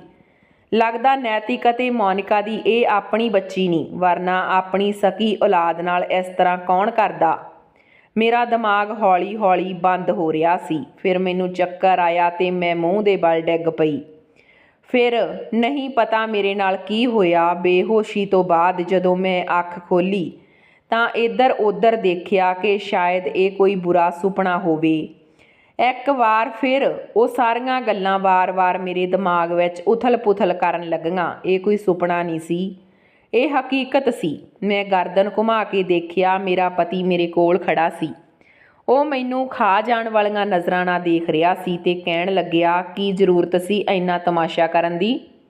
ਉਸ ਦੇ ਤਿੱਖੇ ਸ਼ਬਦਾਂ ਦਾ ਅਸਰ ਤਾਂ ਮੇਰੇ 'ਤੇ ਘੱਟ ਹੀ ਹੋ ਰਿਹਾ ਸੀ, ਪਰ ਫਿਰ ਵੀ ਮੇਰੀ ਅੱਖ ਭਰ ਆਈ। ਮੈਂ ਜਾਣਦੀ ਸੀ ਕਿ ਮੇਰੇ ਰੋਣ ਨਾਲ, ਮੇਰੀਆਂ ਮਮਤਾ ਦੀਆਂ ਬੇਨਤੀਆਂ ਨਾਲ ਜਾਂ ਮਿੰਨਤਾਂ ਨਾਲ ਕੋਈ ਫਰਕ ਨਹੀਂ ਪੈਣ ਵਾਲਾ। ਪਰ ਕਹਿੰਦੇ ਆ ਨਾ, ਦੁੱਖ ਤਾਂ ਦੁੱਖ ਹੁੰਦਾ। ਜੇ ਹੁਣ ਨਾ ਰੋਂਦੀ ਤਾਂ ਸ਼ਾਇਦ ਮਰ ਜਾਂਦੀ। ਮੈਂ ਆਪਣੇ ਹੰਝੂਆਂ ਨੂੰ ਆਪਣੇ ਅੰਦਰ ਹੀ ਰੋਕ ਲਿਆ। ਉਸ ਦੇ ਸਾਹਮਣੇ ਹੋਰ ਹੰਝੂ ਬਹਾਉਣ ਦਾ ਮਤਲਬ ਸੀ ਆਪਣੇ ਆਪ ਨਾਲ ਹੋਰ ਮੁਸੀਬਤ ਖਰੀਦ ਲੈਣਾ। ਮੈਂ ਘਰ ਆ ਗਈ। ਪਰ ਮੇਰਾ ਦਿਮਾਗ ਅਜੇ ਵੀ ਉੱਥੇ ਹੀ ਅਟਕਿਆ ਹੋਇਆ ਸੀ। ਪਤਾ ਨਹੀਂ ਮੇਰੀ ਕਾਰਤਿਕਾ ਨਾਲ ਕੀ ਹੋਇਆ ਹੋਵੇਗਾ। ਮੈਂ ਆਪਣੀ ਨੰਨੀ ਜਿਹੀ ਦੂਜੀ ਬੇਟੀ ਨੂੰ ਚੁੱਕ ਕੇ ਆਪਣੀ ਗੋਦੀ ਵਿੱਚ ਬਿਠਾ ਕੇ ਉਸਦੇ ਨਸੀਬ 'ਤੇ ਹੰਝੂ ਬਹਾ ਰਹੀ ਸੀ। ਮੈਂ ਮਨ 'ਚ ਫੈਸਲਾ ਕਰ ਲਿਆ ਸੀ ਕਿ ਜੇ ਮੇਰੀ ਬੱਚੀ ਨਾਲ ਅਜਿਹਾ ਕੁਝ ਹੋਇਆ ਤਾਂ ਮੈਂ ਵੀ ਜ਼ਹਿਰ ਖਾ ਕੇ ਉਸ ਕੋਲ ਚਲੀ ਜਾਵਾਂਗੀ ਅਤੇ ਨਾਲ ਹੀ ਆਪਣੀ ਇਸ ਨੰਨੀ ਬੱਚੀ ਨੂੰ ਵੀ ਲੈ ਜਾਵਾਂਗੀ। ਮੈਂ ਜਦੋਂ ਵੀ ਨੈਤਿਕ ਦੇ ਸਾਹਮਣੇ ਉਸ ਬਾਰੇ ਗੱਲ ਕਰਦੀ ਕਿ ਮੈਨੂੰ ਦੱਸ ਤਾਂ ਦਿਓ ਕਾਰਤਿਕਾ ਨਾਲ ਕੀ ਹੋਇਆ ਹੋਵੇਗਾ, ਪਰ ਉਹ ਮੈਨੂੰ ਹਰ ਵਾਰ ਝਿੜਕ ਦਿੰਦਾ ਸੀ। ਅੱਜ ਵੀ ਜਦੋਂ ਰਾਤ ਨੂੰ ਵਾਪਸ ਆਇਆ ਤਾਂ ਪਤਾ ਨਹੀਂ ਕਿਉਂ ਇਹ ਕਿਸ ਫਿਕਰ 'ਚ ਡੁੱਬਿਆ ਹੋਇਆ ਸੀ। ਪਤਾ ਨਹੀਂ ਕਿਹੜਾ ਘਟੀਆ ਮਨਸੂਬਾ ਸੋਚ ਰਿਹਾ ਸੀ। ਮੈਂ ਹੈਰਾਨ ਸੀ ਕਿ ਆਖਰ ਇਸ ਨੂੰ ਕੀ ਹੋਇਆ। ਰਾਤ ਨੂੰ ਮੈਂ ਉਸ ਨੂੰ ਪੁੱਛਣ ਦੀ ਕੋਸ਼ਿਸ਼ ਕੀਤੀ ਤਾਂ ਉਸਨੇ ਕਿਹਾ, ਤੇਰੀ ਇੰਨੀ ਹਿੰਮਤ ਵੱਧ ਗਈ ਕਿ ਹੁਣ ਤੂੰ ਮੈਨੂੰ ਗੱਲਾਂ ਵੀ ਪੁੱਛਣ ਲੱਗ ਗਈ। ਉਸਨੇ ਮੇਰਾ ਮੂੰਹ ਦਬੋਚ ਲਿਆ ਅਤੇ ਮੈਂ ਉਸ ਤੋਂ ਮਾफ़ੀ ਮੰਗ ਰਹੀ ਸੀ, ਪਰ ਉਹ ਮੈਨੂੰ ਬੁਰੀ ਤਰ੍ਹਾਂ ਕੁੱਟ ਰਿਹਾ ਸੀ। ਪਤਾ ਨਹੀਂ ਕਿਹੜੀ ਗੱਲ ਦਾ ਗੁੱਸਾ ਮੇਰੇ 'ਤੇ ਕੱਢ ਰਿਹਾ ਸੀ। ਮੇਰੀ ਛੋਟੀ ਬੱਚੀ ਦਾ ਰੋ ਰੋ ਬੁਰਾ ਹਾਲ ਹੋ ਰਿਹਾ ਸੀ, ਪਰ ਉਸ ਨੂੰ ਕੋਈ ਤਰਸ ਨਹੀਂ ਆਇਆ। ਉਹ ਤਾਂ ਜਾਨਵਰ ਸੀ, ਇਨਸਾਨ ਦੀ ਸ਼ਕਲ 'ਚ। ਉਸ ਰਾਤ ਮੇਰੀ ਨਫ਼ਰਤ ਉਸ ਲਈ ਹੋਰ ਵੀ ਜ਼ਿਆਦਾ ਵੱਧ ਗਈ। ਮੈਂ ਰੋ ਰੋ ਕੇ ਉਸ ਨੂੰ ਸ਼ਰਾਪ ਦੇ ਰਹੀ ਸੀ। ਮੈਂ ਦਿਲ ਵਿੱਚ ਸੋਚ ਰਹੀ ਸੀ ਕਿ ਜਿਸ ਇਨਸਾਨ ਨੂੰ ਮੈਂ ਨਫ਼ਰਤ ਕਰਦੀ ਹਾਂ, ਮੈਂ ਉਸ ਨੂੰ ਸਬਕ ਸਿਖਾ ਕੇ ਰਵਾਂਗੀ। ਇੱਕ ਦਿਨ ਰੱਬ ਹੀ ਉਸ ਦਾ ਹਿਸਾਬ ਕਰ ਲੈਂਦਾ। ਪਰ ਪਤਾ ਨਹੀਂ ਕਿਉਂ ਰੱਬ ਵੀ ਚੁੱਪ ਬੈਠਾ ਸੀ, ਜਾਂ ਸ਼ਾਇਦ ਰੱਬ ਮੈਨੂੰ ਮੇਰੇ ਕੀਤੇ ਗੁਨਾਹਾਂ ਦੀ ਸਜ਼ਾ ਦੇ ਰਿਹਾ ਸੀ। ਅਗਲੇ ਦਿਨ ਨੈਤਿਕ ਸੁਬਾਹ ਹੀ ਘਰ 'ਚੋਂ ਚਲਾ ਗਿਆ ਅਤੇ ਰਾਤ ਨੂੰ ਵਾਪਸ ਆਇਆ। ਉਹ ਘਰ ਵਿੱਚ ਇਕੱਲਾ ਨਹੀਂ ਆਇਆ। ਇਹ ਮੇਰੇ ਲਈ ਬਹੁਤ ਵੱਡਾ ਝਟਕਾ ਸੀ। ਉਸ ਦੇ ਨਾਲ ਮੇਰੀ ਜਾਨ, ਮੇਰੀ ਕਾਰਤਿਕਾ ਸੀ। ਕਿੰਨੀ ਦੇਰ ਮੈਂ ਬੇਯਕੀਨੀ ਨਾਲ ਉਸ ਵੱਲ ਦੇਖਦੀ ਰਹੀ, ਕਿਉਂਕਿ ਇਹ ਇੱਕ ਅਜਿਹੀ ਇੱਛਾ ਸੀ ਜਿਸ ਦੀ ਪੂਰੇ ਹੋਣ ਦੀ ਕੋਈ ਉਮੀਦ ਨਹੀਂ ਸੀ। ਮੈਂ ਪਾਗਲਾਂ ਦੀ ਤਰ੍ਹਾਂ ਭੱਜ ਕੇ ਆਪਣੀ ਬੇਟੀ ਕੋਲ ਗਈ ਅਤੇ ਉਸ ਨੂੰ ਆਪਣੇ ਗਲ ਨਾਲ ਲਾ ਲਿਆ। ਮੈਂ ਕਿਹਾ, ਮੇਰੀ ਬੱਚੀ, ਮੇਰੀ ਜਾਨ, ਤੂੰ ਆ ਗਈ। ਮੈਂ ਉਸ ਦੇ ਹੱਥ ਚੁੰਮ ਰਹੀ ਸੀ ਕਿ ਇੱਕ ਤੰਗ ਦਿਲ ਬਾਪ ਬਦਲ ਗਿਆ। ਮੈਨੂੰ ਨੈਤਿਕ ਤੋਂ ਇਹ ਉਮੀਦ ਬਿਲਕੁਲ ਵੀ ਨਹੀਂ ਸੀ। ਫਿਰ ਇਹ ਸਭ ਕੁਝ ਕੀ ਸੀ? ਮੇਰਾ ਦਿਲ ਅਣਜਾਣੇ ਹਾਦਸੇ ਲਈ ਧੜਕ ਰਿਹਾ ਸੀ। ਨੈਤਿਕ ਨੇ ਕਾਰਤਿਕਾ ਦੀ ਬਾਂਹ ਫੜ ਕੇ ਖਿੱਚਿਆ ਅਤੇ ਕਿਹਾ, ਕਿਸੇ ਗਲਤਫਹਿਮੀ ਵਿੱਚ ਪੈਣ ਦੀ ਜ਼ਰੂਰਤ ਨਹੀਂ। ਇਹ ਸਿਰਫ ਇੱਕ ਰਾਤ ਲਈ ਆਈ ਆ। ਇਹ ਇਸ ਦੀ ਆਖਰੀ ਇੱਛਾ। ਸੁਬਾਹ ਹੁੰਦੇ ਹੀ ਇਹ ਚਲੀ ਜਾਵੇਗੀ, ਇਸ ਘਰ 'ਚੋਂ ਵੀ ਅਤੇ ਇਸ ਦੁਨੀਆ 'ਚੋਂ ਵੀ। ਉਸ ਦੀ ਗੱਲ ਸੁਣ ਕੇ ਮੇਰਾ ਦਿਲ ਤੜਫ ਉੱਠਿਆ। ਇਹ ਕਿਹੋ ਜਿਹਾ ਬਾਪ ਆ ਜੋ ਘਰ ਦੀ ਲੱਛਮੀ ਨੂੰ ਦੂਰ ਕਰ ਰਿਹਾ। ਮੈਂ ਆਪਣੇ ਆਪ 'ਤੇ ਕਾਬੂ ਨਾ ਰੱਖ ਸਕੀ। ਮੈਂ ਨੈਤਿਕ ਦੇ ਪੈਰਾਂ 'ਚ ਬੈਠ ਗਈ। ਮੈਂ ਕਿਹਾ, ਨੈਤਿਕ, ਤਰਸ ਕਰੋ ਆਪਣੀ ਬੱਚੀ 'ਤੇ। ਉਸ ਨੂੰ ਵਾਪਸ ਨਾ ਭੇਜੋ। ਉਸ ਨੂੰ ਮਾफ़ ਕਰ ਦਿਓ। ਇਹ ਤੁਹਾਡਾ ਖੂਨ ਆ, ਤੁਹਾਡੀ ਔਲਾਦ ਆ। ਚਾਹੇ ਇਸ ਦੇ ਬਦਲੇ ਤੁਸੀਂ ਮੈਨੂੰ ਸਜ਼ਾ ਦੇ ਦਿਓ। ਨੈਤਿਕ ਹੇਠਾਂ ਝੁਕਿਆ। ਉਸ ਨੇ ਮੈਨੂੰ ਗਰਦਨ ਤੋਂ ਫੜਿਆ ਅਤੇ ਉੱਪਰ ਚੁੱਕਿਆ। ਮੈਨੂੰ ਸਾਹ ਲੈਣ 'ਚ ਦਿੱਕਤ ਹੋ ਰਹੀ ਸੀ। ਮੈਂ ਆਪਣੇ ਆਪ ਨੂੰ ਛੁਡਾਉਣ ਦੀ ਕੋਸ਼ਿਸ਼ ਕਰ ਰਹੀ ਸੀ, ਪਰ ਉਸ ਦੇ ਮੂੰਹ ਦੇ ਸ਼ਬਦ ਗਰਦਨ ਦੀ ਪਕੜ ਨਾਲੋਂ ਵੀ ਜ਼ਿਆਦਾ ਦੁੱਖ ਦੇਣ ਵਾਲੇ ਸੀ। ਉਸ ਨੇ ਕਿਹਾ, ਸਾਡਾ ਬੱਚਾ? ਸਾਡੀ ਔਲਾਦ ਸਿਰਫ ਰਜਤ ਸੀ। ਇਸ ਕੁੜੀ ਨੇ ਮੇਰੀ ਔਲਾਦ ਨੂੰ ਮਾਰ ਦਿੱਤਾ। ਹੁਣ ਕਤਲ ਦੇ ਬਦਲੇ ਕਤਲ ਹੋਵੇਗਾ। ਜੇ ਤੂੰ ਇਸ ਦੇ ਲਈ ਆਪਣੇ ਮੂੰਹੋਂ ਇੱਕ ਵੀ ਸ਼ਬਦ ਕੱਢਿਆ ਤਾਂ ਮੈਂ ਤੇਰੀ ਗਰਦਨ ਕੱਟ ਦੇਵਾਂਗਾ। ਫਿਰ ਉਸ ਨੇ ਮੈਨੂੰ ਜ਼ੋਰਦਾਰ ਧੱਕਾ ਮਾਰਿਆ। ਮੈਂ ਜ਼ਮੀਨ 'ਤੇ ਡਿੱਗ ਪਈ। ਗੁੱਸੇ ਭਰੀਆਂ ਨਜ਼ਰਾਂ ਨਾਲ ਕਾਰਤਿਕ ਨੂੰ ਦੇਖ ਰਿਹਾ ਸੀ ਅਤੇ ਫਿਰ ਕਮਰੇ ਵਿੱਚੋਂ ਬਾਹਰ ਚਲਾ ਗਿਆ। ਕਾਰਤਿਕਾ ਨੈਤਿਕ ਨੂੰ ਦੇਖ ਕੇ ਡਰ ਰਹੀ ਸੀ। ਸਹਿਮੀ ਹੋਈ ਆਵਾਜ਼ ਵਿੱਚ ਹੌਲੀ ਹੌਲੀ ਰੋ ਰਹੀ ਸੀ। ਕਾਰਤਿਕਾ ਸਿਰਫ ਮੇਰੇ ਕੋਲ ਇੱਕ ਰਾਤ ਦੇ ਲਈ ਸੀ ਅਤੇ ਸੁਬਾਹ ਉਸਨੇ ਚਲੀ ਜਾਣਾ ਸੀ। ਸ਼ਾਇਦ ਉਸ ਦੀ ਆਖਰੀ ਇੱਛਾ ਸੀ ਆਪਣੇ ਘਰ ਰਹਿਣ ਦੀ, ਆਪਣੇ ਮਾਤਾ ਪਿਤਾ ਨਾਲ ਗੁਜ਼ਾਰਨ ਦੀ। ਪਤਾ ਨਹੀਂ ਉਸ ਦੇ ਮਾਸੂਮ ਦਿਮਾਗ 'ਚ ਕੀ ਚੱਲ ਰਿਹਾ ਸੀ, ਪਰ ਮੇਰਾ ਦਿਮਾਗ ਵੀ ਕਿਸੇ ਠੋਸ ਜਗ੍ਹਾ 'ਤੇ ਨਹੀਂ ਪਹੁੰਚਿਆ ਸੀ ਕਿ ਮੇਰੀ ਬੱਚੀ ਬਚ ਜਾਂਦੀ। ਸੁਬਾਹ ਜੋ ਵੀ ਹੋਵੇਗਾ ਮੈਂ ਰੱਬ 'ਤੇ ਛੱਡ ਦਿੱਤਾ। ਅੱਜ ਦੀ ਪੂਰੀ ਰਾਤ ਆਪਣੀ ਬੱਚੀ ਨਾਲ ਗੁਜ਼ਾਰਨ ਦੀ ਸੋਚੀ। ਮੈਂ ਸੋਚਿਆ ਕਿ ਮੈਂ ਪੂਰੀ ਰਾਤ ਆਪਣੀ ਬੱਚੀ ਨੂੰ ਆਪਣੀ ਗੋਦ ਵਿੱਚ ਸਵਾਵਾਂਗੀ ਅਤੇ ਉਸ ਨੂੰ ਪੂਰੀ ਰਾਤ ਜੀ ਭਰ ਕੇ ਦੇਖਾਂਗੀ। ਪਰ ਉਸ ਰਾਤ ਤਾਂ ਕੁਝ ਹੋਰ ਹੀ ਹੋਣਾ ਸੀ ਜੋ ਕਿਸੇ ਦੇ ਵੀ ਦਿਮਾਗ ਵਿੱਚ ਨਹੀਂ ਸੀ। ਇੱਕ ਰਾਤ ਵੀ ਮੇਰੀ ਬੱਚੀ ਦੇ ਲਈ ਸਕੂਨ ਦੀ ਰਾਤ ਨਹੀਂ ਸੀ। ਉਸ ਰਾਤ ਜੋ ਹੋਇਆ ਉਸ ਨੂੰ ਸੁਣ ਕੇ ਕਿਸੇ ਦੇ ਵੀ ਰੂਹ ਕੰਬ ਜਾਵੇਗੀ। ਮੇਰਾ ਨਾਮ ਮੋਨਿਕਾ। ਮੇਰਾ ਸੰਬੰਧ ਠਾਕੁਰਾਂ ਨਾਲ ਸੀ, ਜੋ ਕੁੜੀਆਂ ਨੂੰ ਸਿਰਫ ਚਾਰ ਦੀਵਾਰੀ 'ਤੇ ਪਰਦੇ 'ਚ ਰੱਖਦੇ ਆ, ਜਿਨ੍ਹਾਂ ਦਾ ਸੰਬੰਧ ਦੂਰ ਦੂਰ ਤੱਕ ਨਹੀਂ ਹੁੰਦਾ। ਅਸੀਂ 3 ਭੈਣ ਭਰਾ ਸੀ, 2 ਭੈਣਾਂ ਸੀ ਅਤੇ 1 ਭਰਾ ਸੀ। ਸਾਡੇ ਪਾਪਾ ਦੀ ਮੌਤ ਹੋ ਗਈ। ਅਸੀਂ ਬਹੁਤ ਛੋਟੇ ਸੀ। ਮੇਰੇ ਤੋਂ ਵੱਡੀ ਮੇਰੀ ਭੈਣ ਸੀ, ਮੇਰੇ ਤੋਂ ਛੋਟਾ ਮੇਰਾ ਭਰਾ ਸੀ। ਮੈਨੂੰ ਪੜ੍ਹਨ ਦਾ ਸ਼ੌਂਕ ਸੀ। ਇੱਕ ਦੋ ਵਾਰ ਕੋਸ਼ਿਸ਼ ਵੀ ਕੀਤੀ, ਪਰ ਮੇਰੀ ਮਾਂ ਨੇ ਸਖਤੀ ਨਾਲ ਮਨਾ ਕਰ ਦਿੱਤਾ ਕਿ ਕੋਈ ਵੀ ਕੁੜੀ ਠਾਕਰਾਂ ਦੇ ਰੀਤੀ ਰਿਵਾਜਾਂ ਦੇ ਖਿਲਾਫ ਨਹੀਂ ਜਾਂਦੀ। ਮੈਂ ਆਪਣੇ ਭਰਾ ਦੀਆਂ ਕਿਤਾਬਾਂ ਨੂੰ ਦੇਖ ਕੇ ਆਪਣਾ ਸ਼ੌਂਕ ਪੂਰਾ ਕਰਦੀ। ਕਿਤਾਬਾਂ ਨੂੰ ਖੋਲ੍ਹ ਕੇ ਪੜ੍ਹਨ ਦੀ ਕੋਸ਼ਿਸ਼ ਕਰਦੀ। ਕੁਝ ਹੱਦ ਤੱਕ ਕੁਝ ਨਾ ਕੁਝ ਪੜ੍ਹਨ ਸਿੱਖ ਗਈ। ਸਾਡੇ ਠਾਕਰਾਂ ਦੇ ਰੀਤੀ ਰਿਵਾਜ ਬਹੁਤ ਅਲੱਗ ਸੀ। ਸਾਡੇ 'ਤੇ ਬਹੁਤ ਪਾਬੰਦੀਆਂ ਲਾਈਆਂ ਜਾਂਦੀਆਂ ਸੀ। ਅਸੀਂ ਠਾਕੁਰ ਸੀ ਤੇ ਬਹੁਤ ਸੋਹਣੇ ਵੀ ਸੀ। ਮੈਂ ਆਪਣੀ ਮੰਮੀ ਤੇ ਆਪਣੀ ਭੈਣ ਦੀ ਬਹੁਤ ਲਾਡਲੀ ਸੀ। ਉਹ ਮੈਨੂੰ ਬਹੁਤ ਪਿਆਰ ਕਰਦੀਆਂ, ਪਰ ਮੈਨੂੰ ਠਾਕਰਾਂ ਦੇ ਰੀਤੀ ਰਿਵਾਜ ਬਹੁਤ ਬੇਕਾਰ ਲੱਗਦੇ। ਮੈਨੂੰ ਠਾਕਰਾਂ ਦੇ ਰੀਤੀ ਰਿਵਾਜ ਤੇ ਅਸੂਲਾਂ ਨਾਲ ਬਹੁਤ ਨਫ਼ਰਤ ਸੀ। ਆਖਰਕਾਰ ਜ਼ਿੰਦਗੀ ਨੂੰ ਖੂਬਸੂਰਤ ਤਰੀਕੇ ਨਾਲ ਜਿਉਣ ਦਾ ਸਾਡਾ ਵੀ ਤਾਂ ਹੱਕ ਬਣਦਾ। ਔਰਤ ਕਦੋਂ ਤੱਕ ਇੱਜ਼ਤ ਦੇ ਲਈ ਕੁਰਬਾਨ ਹੁੰਦੀ ਰਹੇਗੀ। ਸਾਡੇ ਠਾਕਰਾਂ 'ਚ ਇੱਕ ਬਹੁਤ ਗੱਲ ਅਜੀਬ ਸੀ। ਜਦੋਂ ਕਿਸੇ ਵੀ ਕੁੜੀ ਨੂੰ ਕਿਸੇ ਮੁੰਡੇ ਨਾਲ ਗੱਲ ਕਰਦੇ ਜਾਂ ਪਿਆਰ ਮੁਹੱਬਤ ਕਰਦੇ ਦੇਖ ਲੈਂਦੇ ਸੀ ਤਾਂ ਉਹ ਕੁੜੀ ਦਾ ਆਖਰੀ ਦਿਨ ਹੁੰਦਾ ਸੀ। ਉਸ ਨੂੰ ਮੌਤ ਦੇ ਘਾਟ ਉਤਾਰ ਦਿੱਤਾ ਜਾਂਦਾ ਸੀ। ਮੇਰੀ ਮਾਂ ਨੇ ਤਾਂ ਸਾਨੂੰ ਪਹਿਲਾਂ ਤੋਂ ਹੀ ਬਹੁਤ ਸਮਝਾ ਕੇ ਰੱਖਿਆ ਸੀ ਤੇ ਸਾਡੀ ਪਰਵਰਿਸ਼ ਬਹੁਤ ਵਧੀਆ ਤਰੀਕੇ ਨਾਲ ਕੀਤੀ ਸੀ। ਸ਼ਾਇਦ ਮੇਰੀ ਮਾਂ ਠਾਕੁਰਾਂ ਦੇ ਰੀਤੀ ਰਿਵਾਜ ਦੇ ਚੱਲਦੇ ਹੋਏ ਆਪਣੀਆਂ ਬੇਟੀਆਂ ਨੂੰ ਖੋਹਣਾ ਨਹੀਂ ਚਾਹੁੰਦੀ ਸੀ। ਮੇਰੇ ਦਾਦਾ ਜੀ, ਤਾਇਆ ਜੀ ਤੇ ਚਾਚਾ ਜੀ ਤਿੰਨੋਂ ਮਿਲ ਕੇ ਠਾਕੁਰਾਂ ਦੇ ਰੀਤੀ ਰਿਵਾਜਾਂ ਦਾ ਫੈਸਲਾ ਕਰਦੇ ਸੀ। ਕੁੜੀਆਂ ਦਾ ਜਦੋਂ ਇੱਕ ਵਾਰ ਵਿਆਹ ਕਰ ਦਿੱਤਾ ਜਾਂਦਾ ਸੀ ਤਾਂ ਫਿਰ ਉਹਨਾਂ ਲਈ ਵਾਪਸੀ ਦੇ ਦਰਵਾਜ਼ੇ ਬੰਦ ਕਰ ਦਿੱਤੇ ਜਾਂਦੇ ਸੀ। ਜੋ ਔਰਤ ਬੇਟਾ ਪੈਦਾ ਕਰਦੀ ਉਸ ਨੂੰ ਥੋੜ੍ਹੀ ਬਹੁਤ ਇੱਜ਼ਤ ਦਿੱਤੀ ਜਾਂਦੀ, ਪਰ ਜੇ ਕਿਸੇ ਔਰਤ ਦੇ ਪਹਿਲੀ ਔਲਾਦ ਬੇਟੀ ਹੁੰਦੀ ਸੀ ਤਾਂ ਉਸ ਨੂੰ ਮਨਹੂਸ ਸਮਝਿਆ ਜਾਂਦਾ ਸੀ। ਜਦੋਂ ਮੇਰੀ ਵੱਡੀ ਭੈਣ ਦੇ ਵਿਆਹ ਦੀ ਗੱਲ ਚੱਲੀ ਤਾਂ ਉਸ ਵਕਤ ਮੇਰੀ ਉਮਰ 17 ਸਾਲ ਸੀ। ਮੇਰੇ ਦਾਦਾ ਜੀ, ਤਾਇਆ ਜੀ ਤੇ ਚਾਚਾ ਜੀ ਨੇ ਬੈਠ ਕੇ ਮੇਰੀ ਵੱਡੀ ਭੈਣ ਦਾ ਰਿਸ਼ਤਾ ਤੈਅ ਕੀਤਾ ਸੀ। ਸ਼ਾਮ ਨੂੰ ਜਦੋਂ ਚਾਚਾ ਜੀ ਘਰ ਆਏ ਤਾਂ ਉਹਨਾਂ ਨੇ ਮੇਰੇ ਭਰਾ ਨੂੰ ਕਿਹਾ ਕਿ ਜਦ ਕਿ ਮੇਰਾ ਭਰਾ ਉਸ ਸਮੇਂ ਬਹੁਤ ਛੋਟੀ ਉਮਰ ਦਾ ਸੀ ਤੇ ਤੇਰੀ ਵੱਡੀ ਭੈਣ ਅਰਪਿਤਾ ਦਾ ਰਿਸ਼ਤਾ ਨਾਲ ਵਾਲੇ ਪਿੰਡ ਦੇ ਠਾਕੁਰਾਂ ਦੇ ਬੇਟੇ ਨੈਤਿਕ ਨਾਲ ਤੈਅ ਕਰ ਦਿੱਤਾ ਹੈ। ਆਪਣੀ ਮਾਂ ਤੇ ਆਪਣੀਆਂ ਭੈਣਾਂ ਨੂੰ ਦੱਸ ਦੇਵੀਂ। ਉਹ ਸਾਡੇ ਨਾਲ ਗੱਲ ਨਹੀਂ ਕਰਦੇ ਸੀ। ਸ਼ਾਇਦ ਮੰਮੀ ਨੂੰ ਦੱਸਣਾ ਚਾਹੁੰਦੇ ਸੀ। ਮੰਮੀ ਨੇ ਜਦੋਂ ਇਸ ਰਿਸ਼ਤੇ ਬਾਰੇ ਸੁਣਿਆ ਤਾਂ ਸ਼ਾਇਦ ਮੰਮੀ ਖੁਸ਼ ਨਹੀਂ ਸੀ। ਜਦੋਂ ਮੇਰੇ ਭਰਾ ਨੇ ਮੰਮੀ ਨੂੰ ਇਸ ਰਿਸ਼ਤੇ ਬਾਰੇ ਦੱਸਿਆ ਤਾਂ ਮੰਮੀ ਚੁੱਪ ਹੋ ਗਈ, ਕਿਉਂਕਿ ਉਹ ਜਾਣ ਗਈ ਸੀ ਕਿ ਫੈਸਲਾ ਹੋ ਚੁੱਕਿਆ। ਹੁਣ ਕਿਸੇ ਵੀ ਹਾਲਤ ਵਿੱਚ ਇਹ ਫੈਸਲਾ ਬਦਲਿਆ ਨਹੀਂ ਜਾਵੇਗਾ। ਨੈਤਿਕ ਬਾਰੇ ਅਸੀਂ ਜਾਣ ਗਏ ਸੀ। ਉਸ ਦੇ ਕਿਰਦਾਰ ਬਾਰੇ ਸਾਰੇ ਹੀ ਜਾਣਦੇ ਸੀ। ਜਿੰਨੇ ਵੀ ਬੁਰੇ ਕੰਮ ਹੁੰਦੇ ਸੀ ਉਹਨਾਂ ਵਿੱਚ ਨੈਤਿਕ ਦਾ ਨਾਮ ਆਉਂਦਾ ਸੀ। ਮੰਮੀ ਨੇ ਮੇਰੇ ਭਰਾ ਦੀ ਪਰਵਰਿਸ਼ ਬਹੁਤ ਵਧੀਆ ਤਰੀਕੇ ਨਾਲ ਕੀਤੀ ਸੀ। ਮੇਰੇ ਭਰਾ ਦੀ ਸੋਚ ਵੀ ਵਧੀਆ ਸੀ। ਉਹ ਠਾਕਰਾਂ ਵਾਲੀ ਸੋਚ ਨਹੀਂ ਰੱਖਦਾ ਸੀ। ਸ਼ਾਇਦ ਅਜੇ ਛੋਟਾ ਸੀ, ਹੋ ਸਕਦਾ ਸੀ ਵੱਡਾ ਹੋ ਕੇ ਉਹ ਵੀ ਉਹਨਾਂ ਦੀ ਤਰ੍ਹਾਂ ਬਣ ਜਾਂਦਾ।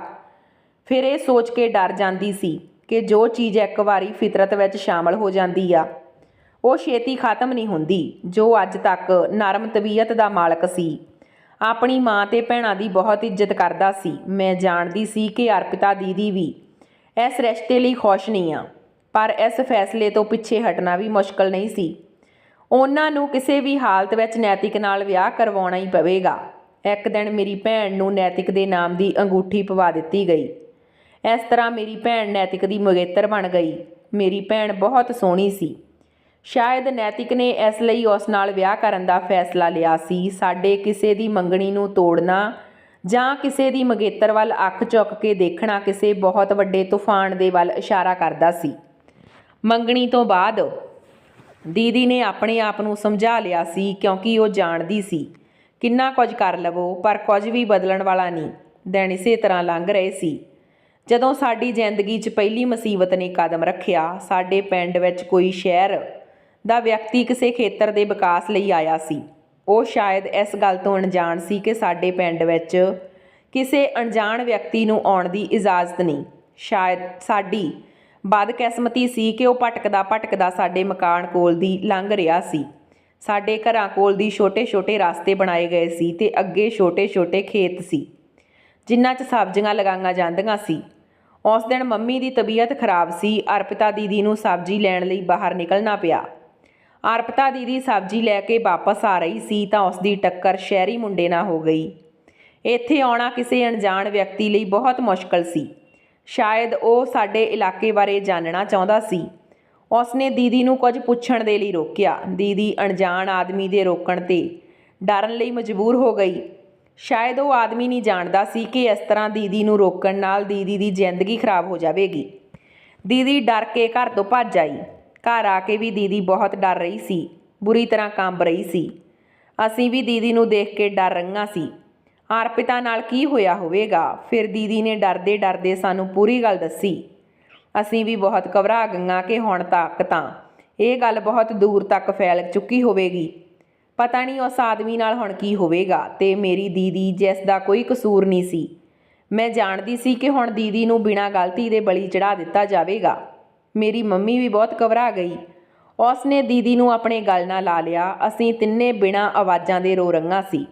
ਅਸੀਂ ਤਿੰਨੇ ਰੱਬ ਅੱਗੇ ਅਰਦਾਸ ਕਰ ਰਹੀਆਂ ਸੀ ਕਿ ਹੇ ਰੱਬਾ, ਹੁਣ ਤੂੰ ਹੀ ਬਚਾ, ਇਹ ਦਰਿੰਦੇ ਉਸ ਨੂੰ ਨੋਚ ਕੇ ਖਾ ਜਾਣਗੇ। ਮੈਂ ਜਾਣਦੀ ਸੀ ਕਿ ਇਹ ਅੰਨੇ ਦਰਿੰਦੇ ਬਿਨਾਂ ਕੁਝ ਦੇਖੇ ਤੇ ਸਮਝੇ ਉਸ ਨੂੰ ਜਾਨ ਤੋਂ ਮਾਰ ਦੇਣਗੇ। ਅਸੀਂ ਸ਼ਾਮ ਤੱਕ ਡਰੀਆਂ ਹੋਈਆਂ ਘਰ ਬੈਠੀਆਂ ਸੀ। ਸ਼ਾਮ ਨੂੰ ਸਾਡਾ ਦਰਵਾਜ਼ਾ ਖੜਾਕ ਕਰਕੇ ਖੁੱਲ੍ਹਿਆ। ਉਹ ਤਿੰਨੋਂ ਘਰ ਦੇ ਅੰਦਰ ਦਾਖਲ ਹੋਏ। ਉਹਨਾਂ ਵਿੱਚ ਇੱਕ ਮੇਰਾ ਚਾਚਾ ਸੀ। ਦੂਜੇ ਦੋ ਆਦਮੀਆਂ ਨੂੰ ਮੈਂ ਨਹੀਂ ਜਾਣਦੀ ਸੀ। ਮੇਰਾ ਭਰਾ ਉਮਰ 'ਚ ਛੋਟਾ ਸੀ, ਉਹ ਸਾਡੀ ਹਿਫਾਜ਼ਤ ਨਹੀਂ ਕਰ ਸਕਦਾ ਸੀ। ਪਰ ਫਿਰ ਵੀ ਮੇਰੇ ਭਰਾ ਨੇ ਕੋਸ਼ਿਸ਼ ਕੀਤੀ। ਉਹ ਅੱਗੇ ਵਧਿਆ, ਪਰ ਉਸ ਆਦਮੀ ਦਾ ਚਿਹਰਾ ਬਹੁਤ ਡਰਾਵਣਾ ਸੀ। ਉਸ ਦੇ ਹੱਥ 'ਚ ਬੰਦੂਕ ਸੀ। ਉਸ ਨੇ ਮੇਰੇ ਭਰਾ ਨੂੰ ਧੱਕਾ ਮਾਰ ਦਿੱਤਾ ਤੇ ਮੇਰੇ ਭਰਾ ਨੂੰ ਵਾਲਾਂ ਤੋਂ ਫੜ ਕੇ ਖਿੱਚਿਆ ਤੇ ਕਿਹਾ, ਤੇਰੀ ਹਿੰਮਤ ਕਿਵੇਂ ਹੋਈ ਅਜਨਬੀ ਆਦਮੀ ਨਾਲ ਗੱਲ ਕਰਨ ਦੀ? ਤੈਨੂੰ ਪਤਾ ਨਹੀਂ ਤੂੰ ਨੈਤਿਕ ਦੀ ਇੱਜ਼ਤ ਆ। ਹੁਣ ਜੋ ਹਾਲ ਤੇਰਾ ਨੈਤਿਕ ਕਰੇਗਾ, ਤੂੰ ਆਪਣੇ ਆਪ ਨੂੰ ਪਹਿਚਾਨਣ ਦੇ ਕਾਬਲ ਨਹੀਂ ਰਹੇਂਗੀ। ਮੈਂ ਤੇ ਮੇਰੀ ਮੰਮੀ ਉਹਨਾਂ ਨੂੰ ਰੋ ਰੋ ਕੇ ਬੇਨਤੀਆਂ ਕਰ ਰਹੀਆਂ ਸੀ। ਉਸ ਵਕਤ ਮੈਨੂੰ ਪਤਾ ਲੱਗਿਆ ਕਿ ਇਹ ਆਦਮੀ ਨੈਤਿਕ ਆ। ਉਹਨਾਂ ਨੇ ਮੇਰੀ ਭੈਣ 'ਤੇ ਤਰਸ ਨਹੀਂ ਖਾਧਾ। ਉਸ ਨੂੰ ਖਿੱਚ ਕੇ ਠਾਕੁਰਾਂ ਦੀ ਪੰਚਾਇਤ ਵਿੱਚ ਲੈ ਗਏ ਤੇ ਮੇਰੀ ਭੈਣ ਦੇ ਮੂੰਹ 'ਤੇ ਕਾਲਖ ਮਲ ਦਿੱਤੀ। ਮੇਰੀ ਭੈਣ ਦੇ ਕਿਰਦਾਰ 'ਤੇ ਉਂਗਲੀ ਉਠਾ ਦਿੱਤੀ ਗਈ। ਪੰਚਾਇਤ ਨੇ ਫੈਸਲਾ ਲਿਆ ਕਿ ਕੁੜੀ ਨੂੰ ਸਖਤ ਤੋਂ ਸਖਤ ਸਜ਼ਾ ਦਿੱਤੀ ਜਾਵੇਗੀ ਤਾਂ ਜੋ ਕੋਈ ਵੀ ਕੁੜੀ ਅੱਗੇ ਤੋਂ ਅਜਨਬੀ ਆਦਮੀ ਨਾਲ ਗੱਲ ਕਰਨ ਦੀ ਹਿੰਮਤ ਨਾ ਕਰੇ। ਸਾਡੇ ਉੱਪਰ ਬੈਠੇ ਬਿਠਾਏ ਕਹਿਰ ਟੁੱਟ ਗਿਆ ਸੀ। ਮੇਰੀ ਭੈਣ ਤਾਂ ਗੁੰਮਸੁੰਮ ਸੀ। ਸਾਡਾ ਰੋ ਰੋ ਕੇ ਬੁਰਾ ਹਾਲ ਹੋ ਰਿਹਾ ਸੀ। ਮੇਰਾ ਭਰਾ ਵੀ ਬੇਵਸ ਖੜਾ ਸੀ। ਉਹਨਾਂ ਦੇ ਸਾਹਮਣੇ ਕੁਝ ਵੀ ਬੋਲਣ ਦੀ ਕੋਈ ਵੀ ਹਿੰਮਤ ਨਹੀਂ ਰੱਖਦਾ ਸੀ। ਪਤਾ ਨਹੀਂ ਹੁਣ ਮੇਰੀ ਭੈਣ ਦੇ ਨਾਲ ਅੱਗੇ ਕੀ ਹੋਣਾ ਸੀ। ਮੇਰੀ ਭੈਣ ਦੀ ਇੱਜ਼ਤ ਨੂੰ ਮਿੱਟੀ ਵਿੱਚ ਮਿਲਾ ਦਿੱਤਾ ਗਿਆ। ਮੈਂ ਆਪਣੀ ਭੈਣ ਨੂੰ ਵਾਰ-ਵਾਰ ਤਸੱਲੀ ਦੇ ਰਹੀ ਸੀ ਕਿ ਤੂੰ ਫਿਕਰ ਨਾ ਕਰ, ਸਭ ਠੀਕ ਹੋ ਜਾਵੇਗਾ, ਸਭ ਠੀਕ ਹੋ ਜਾਵੇਗਾ। ਰੱਬ ਸਭ ਦੇਖ ਰਿਹਾ, ਉਹ ਸਾਡਾ ਸਾਥ ਜ਼ਰੂਰ ਦੇਵੇਗਾ। ਪਰ ਜਿਵੇਂ ਮੇਰੀ ਭੈਣ ਤਾਂ ਕੁਝ ਸੁਣ ਹੀ ਨਹੀਂ ਰਹੀ ਸੀ, ਉਹ ਤਾਂ ਬਿਲਕੁਲ ਸੁੰਨ ਹੋ ਚੁੱਕੀ ਸੀ। ਚੁੱਪ-ਚਾਪ ਉੱਠ ਕੇ ਕਮਰੇ 'ਚ ਚਲੀ ਗਈ। ਜਿੰਨਾ ਵੱਡਾ ਹਾਦਸਾ ਉਸ ਨਾਲ ਹੋਇਆ ਸੀ, ਉਸ ਦੀ ਵਜ੍ਹਾ ਕਰਕੇ ਉਹ ਕੁਝ ਵੀ ਸਮਝਣ ਅਤੇ ਸੁਣਨ ਦੇ ਕਾਬਲ ਨਹੀਂ ਸੀ। ਪਰ ਅਸੀਂ ਨਹੀਂ ਜਾਣਦੇ ਸੀ ਕਿ ਸਾਡੇ 'ਤੇ ਇਸ ਤੋਂ ਵੱਡਾ ਕਹਿਰ ਹੋਣ ਵਾਲਾ। ਜਦੋਂ ਮੈਂ ਅਰਪਿਤਾ ਦੀਦੀ ਨੂੰ ਜਗਾਉਣ ਦੇ ਲਈ ਗਈ, ਪਰ ਉਹਨਾਂ ਨੇ ਤਾਂ ਆਪਣੀਆਂ ਅੱਖਾਂ ਇਸ ਤਰ੍ਹਾਂ ਬੰਦ ਕੀਤੀਆਂ ਸੀ ਕਿ ਦੁਬਾਰਾ ਖੁੱਲ੍ਹ ਹੀ ਨਹੀਂ ਸਕੀਆਂ।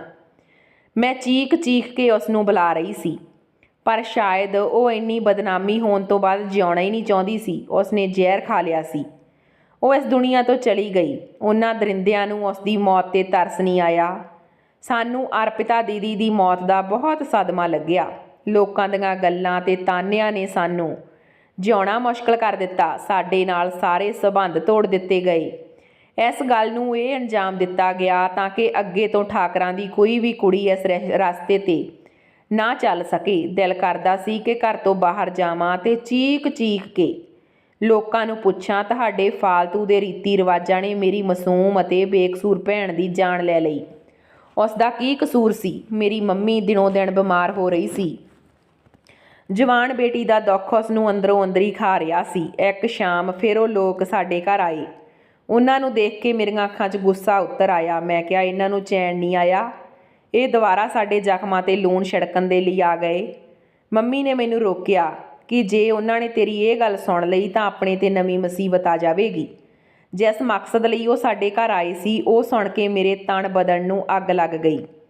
ਉਹ ਲੋਕ ਉਹ ਇਹ ਸੋਚ ਕੇ ਕਿਵੇਂ ਸਕਦੇ ਸੀ ਉਹ ਮੇਰੀ ਭੈਣ ਦੇ ਕਾਤਲ ਸੀ। ਮੈਨੂੰ ਨੈਤਿਕ ਨਾਲ ਸਖਤ ਨਫ਼ਰਤ ਸੀ। ਉਹਨਾਂ ਨੇ ਕਿਹਾ ਕਿ ਨੈਤਿਕ ਇਸੇ ਘਰ ਦੀ ਕੁੜੀ ਨਾਲ ਵਿਆਹ ਕਰਵਾਉਣਾ ਚਾਹੁੰਦਾ। ਅਰਪਿਤਾ ਨਾ ਸਹੀ ਤਾਂ ਮੋਨਿਕਾ ਤਾਂ ਹੈ। ਅਸੀਂ ਇਹ ਸੁਣ ਕੇ ਹੈਰਾਨ ਪਰੇਸ਼ਾਨ ਹੋ ਗਏ। ਪਤਾ ਨਹੀਂ ਮੁਸੀਬਤ ਨੇ ਸਾਡੇ ਘਰ ਦਾ ਦਰਵਾਜ਼ਾ ਕਿਵੇਂ ਦੇਖ ਲਿਆ ਸੀ। ਇੱਕ ਤੋਂ ਬਾਅਦ ਇੱਕ ਮੁਸੀਬਤ ਸਾਡੇ ਘਰ ਆ ਰਹੀ ਸੀ। ਮੈਂ ਜਾਣਦੀ ਸੀ ਕਿ ਨੈਤਿਕ ਸਿਰਫ ਤੇ ਸਿਰਫ ਜਿੱਦ ਵਿੱਚ ਆ ਕੇ ਮੇਰੇ ਨਾਲ ਵਿਆਹ ਕਰਵਾ ਰਿਹਾ। ਉਹ ਮੇਰੇ ਤੋਂ ਆਪਣੀ ਮੁਹੱਬਤ ਦਾ ਬਦਲਾ ਲੈਣਾ ਚਾਹੁੰਦਾ। ਉਸ ਦੇ ਦਿਮਾਗ ਵਿੱਚ ਸੀ ਕਿ ਅਰਪਿਤਾ ਨੇ ਉਸ ਦੀ ਮੰਗੇਤਰ ਹੁੰਦੇ ਹੋਏ ਉਸ ਨੇ ਕਿਸੇ ਅਜਨਬੀ ਨਾਲ ਗੱਲ ਕਰਕੇ ਉਸ ਦੀ ਇੱਜ਼ਤ ਨੂੰ ਲਲਕਾਰਿਆ। ਮੇਰੀ ਭੈਣ ਨੇ ਆਪਣੀ ਜਾਨ ਦੇ ਕੇ ਸਜ਼ਾ ਭੁਗਤ ਲਈ, ਪਰ ਹੁਣ ਮੈਂ ਜਾਣਦੀ ਸੀ ਕਿ ਮੈਨੂੰ ਇਹ ਸਜ਼ਾ ਸਾਰੀ ਉਮਰ ਭੁਗਤਣੀ ਪਵੇਗੀ, ਕਿਉਂਕਿ ਮੇਰੇ ਕੋਲ ਕੋਈ ਹੋਰ ਚਾਰਾ ਨਹੀਂ ਸੀ। ਮੈਂ ਕੀ ਕਰ ਸਕਦੀ ਸੀ? ਜੇ ਮੈਂ ਵਿਆਹ ਲਈ ਮਨਾ ਕਰਦੀ ਤਾਂ ਉਹਨਾਂ ਨੇ ਮੈਨੂੰ ਜਿਉਂਦੀ ਸਾੜ ਕੇ ਮਾਰ ਦੇਣਾ ਸੀ। ਮੇਰੀ ਮੰਮੀ ਤੇ ਮੇਰੇ ਭਰਾ ਤੇ ਜੋ ਮੁਸ਼ਕਲਾਂ ਆਉਣੀਆਂ ਸੀ ਉਹ ਅਲੱਗ। ਉਸ ਰਾਤ ਮੈਂ ਕਹਿ ਦਿੱਤਾ ਕਿ ਮੈਂ ਜ਼ਹਿਰ ਖਾ ਕੇ ਮਰ ਜਾਵਾਂਗੀ, ਪਰ ਇਸ ਆਦਮੀ ਨਾਲ ਵਿਆਹ ਨਹੀਂ ਕਰਵਾਵਾਂਗੀ। ਇਸ ਆਦਮੀ ਦੀ ਵਜ੍ਹਾ ਕਰਕੇ ਮੇਰੀ ਭੈਣ ਦੀ ਮੌਤ ਹੋਈ ਆ, ਤੇ ਇਹ ਆਦਮੀ ਮੇਰੇ ਨਾਲ ਵਿਆਹ ਕਰਵਾ ਕੇ ਕੀ ਕਰੇਗਾ ਉਹ ਮੈਂ ਚੰਗੀ ਤਰ੍ਹਾਂ ਜਾਣਦੀ ਹਾਂ। ਮੰਮੀ ਨੇ ਮੇਰੀ ਗੱਲ ਸੁਣ ਕੇ ਮੇਰੇ ਅੱਗੇ ਹੱਥ ਜੋੜ ਲਏ ਤੇ ਕਹਿਣ ਲੱਗੀ, ਮੋਨਿਕਾ, ਮੇਰੀ ਇੱਕ ਔਲਾਦ ਦਾ ਦੁੱਖ ਅਜੇ ਮੈਨੂੰ ਬਹੁਤ ਆ। ਤੂੰ ਮੈਨੂੰ ਜਿਉਂਦੇ ਜੀ ਨਾ ਮਾਰ। ਮੇਰੇ ਕੋਲ ਕੋਈ ਰਾਸਤਾ ਨਹੀਂ, ਬਸ ਇੱਕ ਬੇਵਸੀ ਸੀ ਜੋ ਜ਼ਬਰਦਸਤੀ ਸਾਡੇ ਉੱਪਰ ਲਾ ਦਿੱਤੀ ਗਈ ਸੀ। ਮੈਂ ਆਪਣੇ ਭਰਾ ਨੂੰ ਉਹਨਾਂ ਦੇ ਖਿਲਾਫ ਨਹੀਂ ਜਾਣ ਦੇ ਰਹੀ ਸੀ। ਮੈਂ ਨਹੀਂ ਚਾਹੁੰਦੀ ਸੀ ਕਿ ਉਹ ਮੇਰੇ ਭਰਾ ਨੂੰ ਕੋਈ ਨੁਕਸਾਨ ਪਹੁੰਚਾਉਣ। ਇੱਕ ਦਿਨ ਉਹੀ ਹੋਇਆ ਜਿਸ ਗੱਲ ਦਾ ਡਰ ਸੀ। ਨੈਤਿਕ ਲਈ ਇੱਕ ਵਾਰ ਫਿਰ ਮੈਨੂੰ ਚੁਣ ਲਿਆ ਗਿਆ। ਫਿਰ ਕਾਫੀ ਗੁੱਸੇ ਅਤੇ ਤਕਰਾਰ ਤੋਂ ਬਾਅਦ ਉਹ ਲੋਕ ਮੈਨੂੰ ਵਿਆਹੁਣ ਦੇ ਲਈ ਆ ਗਏ। ਉਹ ਇਸ ਤਰ੍ਹਾਂ ਵਿਵਹਾਰ ਕਰ ਰਹੇ ਸੀ ਜਿਵੇਂ ਮੇਰੇ ਤੇ ਕੋਈ ਅਹਿਸਾਨ ਕਰ ਰਹੇ ਹੋਣ। ਮੈਂ ਕਦੇ ਨਹੀਂ ਸੋਚਿਆ ਸੀ ਕਿ ਨੈਤਿਕ ਵਰਗੇ ਕਿਰਦਾਰ ਵਾਲਾ ਇਨਸਾਨ ਮੇਰੀ ਜ਼ਿੰਦਗੀ ਚਾਹੇਗਾ, ਪਰ ਹਾਲਾਤਾਂ ਨੇ ਮੈਨੂੰ ਕਾਫੀ ਮਜ਼ਬੂਤ ਬਣਾ ਦਿੱਤਾ ਸੀ, ਪਰ ਇੰਨੀ ਵੀ ਮਜ਼ਬੂਤ ਨਹੀਂ ਕਿ ਨੈਤਿਕ ਵਰਗੀ ਚਟਾਨ ਨਾਲ ਟਾਕਰਾ ਕਰ ਸਕਦੀ। ਜਿਸ ਦਿਨ ਮੈਂ ਨੈਤਿਕ ਦੇ ਕਮਰੇ ਵਿੱਚ ਉਸ ਦੀ ਦੁਲਹਨ ਬਣ ਕੇ ਬੈਠੀ ਸੀ, ਉਸ ਦਿਨ ਮੇਰੇ ਸਾਰੇ ਸੁਪਨੇ ਟੁੱਟ ਗਏ ਸੀ। ਮੈਂ ਨਹੀਂ ਜਾਣਦੀ ਸੀ ਕਿ ਉਹਨਾਂ ਨੇ ਮੇਰੇ ਤੇ ਕਿਹੜੇ ਜਨਮ ਦਾ ਬਦਲਾ ਲਿਆ। ਮੈਂ ਅਜਿਹਾ ਕਿਹੜਾ ਗੁਨਾਹ ਕੀਤਾ ਜਿਸ ਦੀ ਸਜ਼ਾ ਇੰਨੀ ਦਰਦਨਾਕ ਸੀ। ਉਹ ਸ਼ਖਸ ਜਦੋਂ ਕਮਰੇ 'ਚ ਦਾਖਲ ਹੋਇਆ ਤਾਂ ਨਸ਼ੇ 'ਚ ਧੁੱਤ ਸੀ। ਉਹ ਇੱਕ ਪੁਲਿਸ ਇੰਸਪੈਕਟਰ ਸੀ। ਉਸ ਦੇ ਘਰ ਦੀ ਹਰ ਇੱਕ ਚੀਜ਼ ਦੀ ਉਸ ਦੀ ਤਰ੍ਹਾਂ ਖਤਰਨਾਕ ਸੀ। ਮੇਰੇ ਕਮਰੇ ਦੀ ਕੋਈ ਸਜਾਵਟ ਨਹੀਂ ਸੀ। ਬਸ ਮੈਨੂੰ ਬੈੱਡ 'ਤੇ ਬਿਠਾ ਕੇ ਉਹ ਲੋਕ ਬਾਹਰ ਚਲੇ ਗਏ। ਮੈਂ ਆਉਣ ਵਾਲੇ ਵਕਤ ਲਈ ਬਹੁਤ ਡਰ ਰਹੀ ਸੀ ਤੇ ਕੰਬ ਰਹੀ ਸੀ। ਪਤਾ ਨਹੀਂ ਉਹ ਸ਼ਖਸ ਮੇਰੇ ਨਾਲ ਕੀ ਕਰੇਗਾ। ਮੈਨੂੰ ਉਸ ਦਾ ਰੱਤੀ ਭਰ ਵੀ ਅੰਦਾਜ਼ਾ ਨਹੀਂ ਸੀ। ਉਸ ਨੇ ਕੁਝ ਟਾਈਮ ਮੇਰੇ ਵੱਲ ਦੇਖਿਆ ਤੇ ਫਿਰ ਮੈਨੂੰ ਖਿੱਚ ਕੇ ਬੈੱਡ ਤੋਂ ਹੇਠਾਂ ਸੁੱਟ ਦਿੱਤਾ। ਨੈਤਿਕ ਨੇ ਮੈਨੂੰ ਕਿਹਾ, ਤੈਨੂੰ ਕੀ ਲੱਗਦਾ ਮੈਂ ਤੇਰੇ ਸੁਪਨੇ ਪੂਰੇ ਕਰਨ ਲਈ ਤੈਨੂੰ ਇੱਥੇ ਲੈ ਕੇ ਆਇਆ ਹਾਂ? ਤੂੰ ਆਪਣੀ ਭੈਣ ਦਾ ਬਦਲਾ ਚੁਕਾਉਣਾ। ਹੁਣ ਨੈਤਿਕ ਦੀ ਇੱਜ਼ਤ ਹੋਣ ਦੇ ਬਾਵਜੂਦ ਕਿਸੇ ਗੈਰ ਨਾਲ ਇਸ਼ਕ ਲੜਾਵੇਂ ਤੇ ਮੇਰੀ ਇਜਾਜ਼ਤ ਤੋਂ ਬਿਨਾਂ ਕਿਵੇਂ ਮਰ ਗਈ? ਮੈਂ ਉਸ ਨੂੰ ਬੜੀ ਹਿੰਮਤ ਕਰਕੇ ਬੋਲੀ, ਖਬਰਦਾਰ ਨੈਤਿਕ, ਜੇ ਮੇਰੀ ਭੈਣ ਦੇ ਕਿਰਦਾਰ 'ਤੇ ਉਂਗਲੀ ਉਠਾਈ। ਮੈਂ ਨਹੀਂ ਜਾਣਦੀ ਤੁਹਾਡੇ ਠਾਕਰਾਂ ਦੀ ਸੋਚ ਨੂੰ। ਮੈਂ ਜਾਣਦੀ ਸੀ ਕਿ ਮੈਂ ਇਹ ਕਹਿ ਕੇ ਆਪਣੇ ਲਈ ਇੱਕ ਮੁਸੀਬਤ ਮੁੱਲ ਲੈ ਲਈ ਆ। ਉਸ ਨੇ ਬਿਨਾਂ ਕੁਝ ਸੋਚੇ ਸਮਝੇ ਮੈਨੂੰ ਮਾਰਨਾ ਸ਼ੁਰੂ ਕਰ ਦਿੱਤਾ। ਮੇਰੇ ਮੂੰਹ 'ਤੇ ਲਗਾਤਾਰ ਥੱਪੜ ਮਾਰ ਰਿਹਾ ਸੀ ਤੇ ਬੋਲਿਆ, ਅੱਜ ਤੋਂ ਬਾਅਦ ਮੇਰੇ ਸਾਹਮਣੇ ਜ਼ੁਬਾਨ ਚਲਾਈ ਤਾਂ ਮੈਂ ਤੈਨੂੰ ਜਾਨ ਤੋਂ ਮਾਰ ਦੇਵਾਂਗਾ। ਉਹ ਮੇਰੇ ਉੱਪਰ ਜਾਨਵਰਾਂ ਦੀ ਤਰ੍ਹਾਂ ਆਪਣੀ ਭੜਾਸ ਕੱਢ ਰਿਹਾ ਸੀ। ਮੈਨੂੰ ਉਸ ਰਾਤ ਅਹਿਸਾਸ ਹੋ ਗਿਆ ਕਿ ਮੇਰੀ ਜ਼ਿੰਦਗੀ ਨੈਤਿਕ ਦੇ ਨਾਲ ਕੰਡਿਆਂ ਭਰੀ ਆ, ਜਿਸ ਵਿੱਚ ਫੁੱਲਾਂ ਦਾ ਕੋਈ ਨਾਮ ਨਿਸ਼ਾਨ ਹੀ ਨਹੀਂ। ਸ਼ਾਇਦ ਮੈਨੂੰ ਸਾਰੀ ਉਮਰ ਇਸ ਤਰ੍ਹਾਂ ਗੁਜ਼ਾਰਾ ਕਰਨਾ ਪਵੇਗਾ। ਵੈਸੇ ਤਾਂ ਠਾਕਰਾਂ ਦੀ ਹਰ ਕੁੜੀ ਦੀ ਜ਼ਿੰਦਗੀ ਇਸੇ ਤਰ੍ਹਾਂ ਹੁੰਦੀ ਸੀ, ਪਰ ਨੈਤਿਕ ਦੀ ਨਫ਼ਰਤ ਕੁਝ ਜ਼ਿਆਦਾ ਹੀ ਸੀ। ਉਸ ਨੇ ਮੇਰੇ ਘਰ ਸੁਨੇਹਾ ਭੇਜ ਦਿੱਤਾ ਸੀ ਕਿ ਉਹ ਮੇਰੇ ਤੋਂ ਇਲਾਵਾ ਕਿਸੇ ਨਾਲ ਕੋਈ ਮੇਲ ਮਿਲਾਪ ਨਹੀਂ ਰੱਖੇਗੀ, ਇੱਥੋਂ ਤੱਕ ਕਿ ਆਪਣੀ ਮਾਂ ਨਾਲ ਵੀ ਨਹੀਂ। ਇਹ ਐਲਾਨ ਮੇਰੇ ਲਈ ਜਾਨਲੇਵਾ ਸੀ, ਕਿਉਂਕਿ ਮੈਂ ਆਪਣੀ ਮੰਮੀ ਤੋਂ ਬਿਨਾਂ ਇੱਕ ਪਲ ਵੀ ਨਹੀਂ ਰਹਿ ਸਕਦੀ ਸੀ। ਵਕਤ ਇਸੇ ਤਰ੍ਹਾਂ ਲੰਘਦਾ ਗਿਆ। ਇੱਕ ਦਿਨ ਮੇਰੀ ਮੰਮੀ ਮੈਨੂੰ ਮਿਲਣ ਦੇ ਲਈ ਆਈ, ਪਰ ਨੈਤਿਕ ਨੇ ਮੈਨੂੰ ਕਮਰੇ 'ਚ ਬੰਦ ਕਰ ਦਿੱਤਾ। ਮੈਂ ਰੋਂਦੀ ਰਹੀ, ਪਰ ਨੈਤਿਕ ਨੂੰ ਮੇਰੇ 'ਤੇ ਤਰਸ ਨਹੀਂ ਆਇਆ। ਮੈਂ ਨਹੀਂ ਜਾਣਦੀ ਸੀ ਕਿ ਬਾਹਰ ਮੇਰੀ ਮੰਮੀ ਨਾਲ ਉਸ ਨੇ ਕੀ ਸਲੂਕ ਕੀਤਾ। ਮੇਰਾ ਦਿਲ ਅੰਦਰੋਂ ਅੰਦਰੀ ਜ਼ਖਮੀ ਸੀ। ਮੈਂ ਆਖਰੀ ਵਾਰ ਮੰਮੀ ਨੂੰ ਮਿਲਣਾ ਚਾਹੁੰਦੀ ਸੀ, ਪਰ ਉਹ ਦਰਿੰਦਾ ਆਪਣੀ ਦਰਿੰਦਗੀ ਤੋਂ ਬਾਜ਼ ਨਹੀਂ ਆਇਆ ਸੀ। ਮੈਂ ਪੂਰੀ ਰਾਤ ਰੋਂਦੀ ਰਹੀ। ਜਦੋਂ ਉਹ ਕਮਰੇ 'ਚ ਆਇਆ ਤਾਂ ਮੈਨੂੰ ਦੇਖ ਕੇ ਮੁਸਕਰਾਇਆ। ਮੈਨੂੰ ਉਸ ਦੀ ਮੁਸਕਰਾਹਟ ਬਹੁਤ ਅਜੀਬ ਲੱਗੀ ਸੀ, ਪਰ ਮੈਂ ਉਸ ਨੂੰ ਕੁਝ ਨਹੀਂ ਪੁੱਛਿਆ।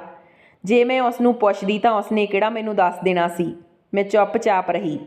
ਇੱਕ ਦਿਨ ਨੈਤਿਕ ਦੀ ਗੈਰ ਮੌਜੂਦਗੀ 'ਚ ਮੇਰਾ ਭਰਾ ਮੈਨੂੰ ਮਿਲਣ ਦੇ ਲਈ ਆਇਆ। ਮੇਰਾ ਭਰਾ ਮੈਨੂੰ ਦੇਖ ਕੇ ਮੇਰੇ ਗਲ ਲੱਗ ਕੇ ਰੋਣ ਲੱਗਿਆ, ਪਰ ਮੈਂ ਬਹੁਤ ਘਬਰਾ ਗਈ। ਮੈਂ ਉਸ ਨੂੰ ਕਿਹਾ, ਮੋਹਿਤ, ਤੂੰ ਜਲਦੀ ਨਾਲ ਵਾਪਸ ਚਲਾ ਜਾ। ਜੇ ਨੈਤਿਕ ਨੇ ਤੈਨੂੰ ਦੇਖ ਲਿਆ ਤਾਂ ਪਤਾ ਨਹੀਂ ਕੀ ਕਰੇਗਾ। ਤੂੰ ਮੰਮੀ ਨੂੰ ਜਾ ਕੇ ਦੱਸ ਦੇਵੀਂ ਮੈਂ ਬਿਲਕੁਲ ਠੀਕ ਠਾਕ ਹਾਂ ਤੇ ਸਭ ਕੁਝ ਠੀਕ ਹੋ ਜਾਵੇਗਾ।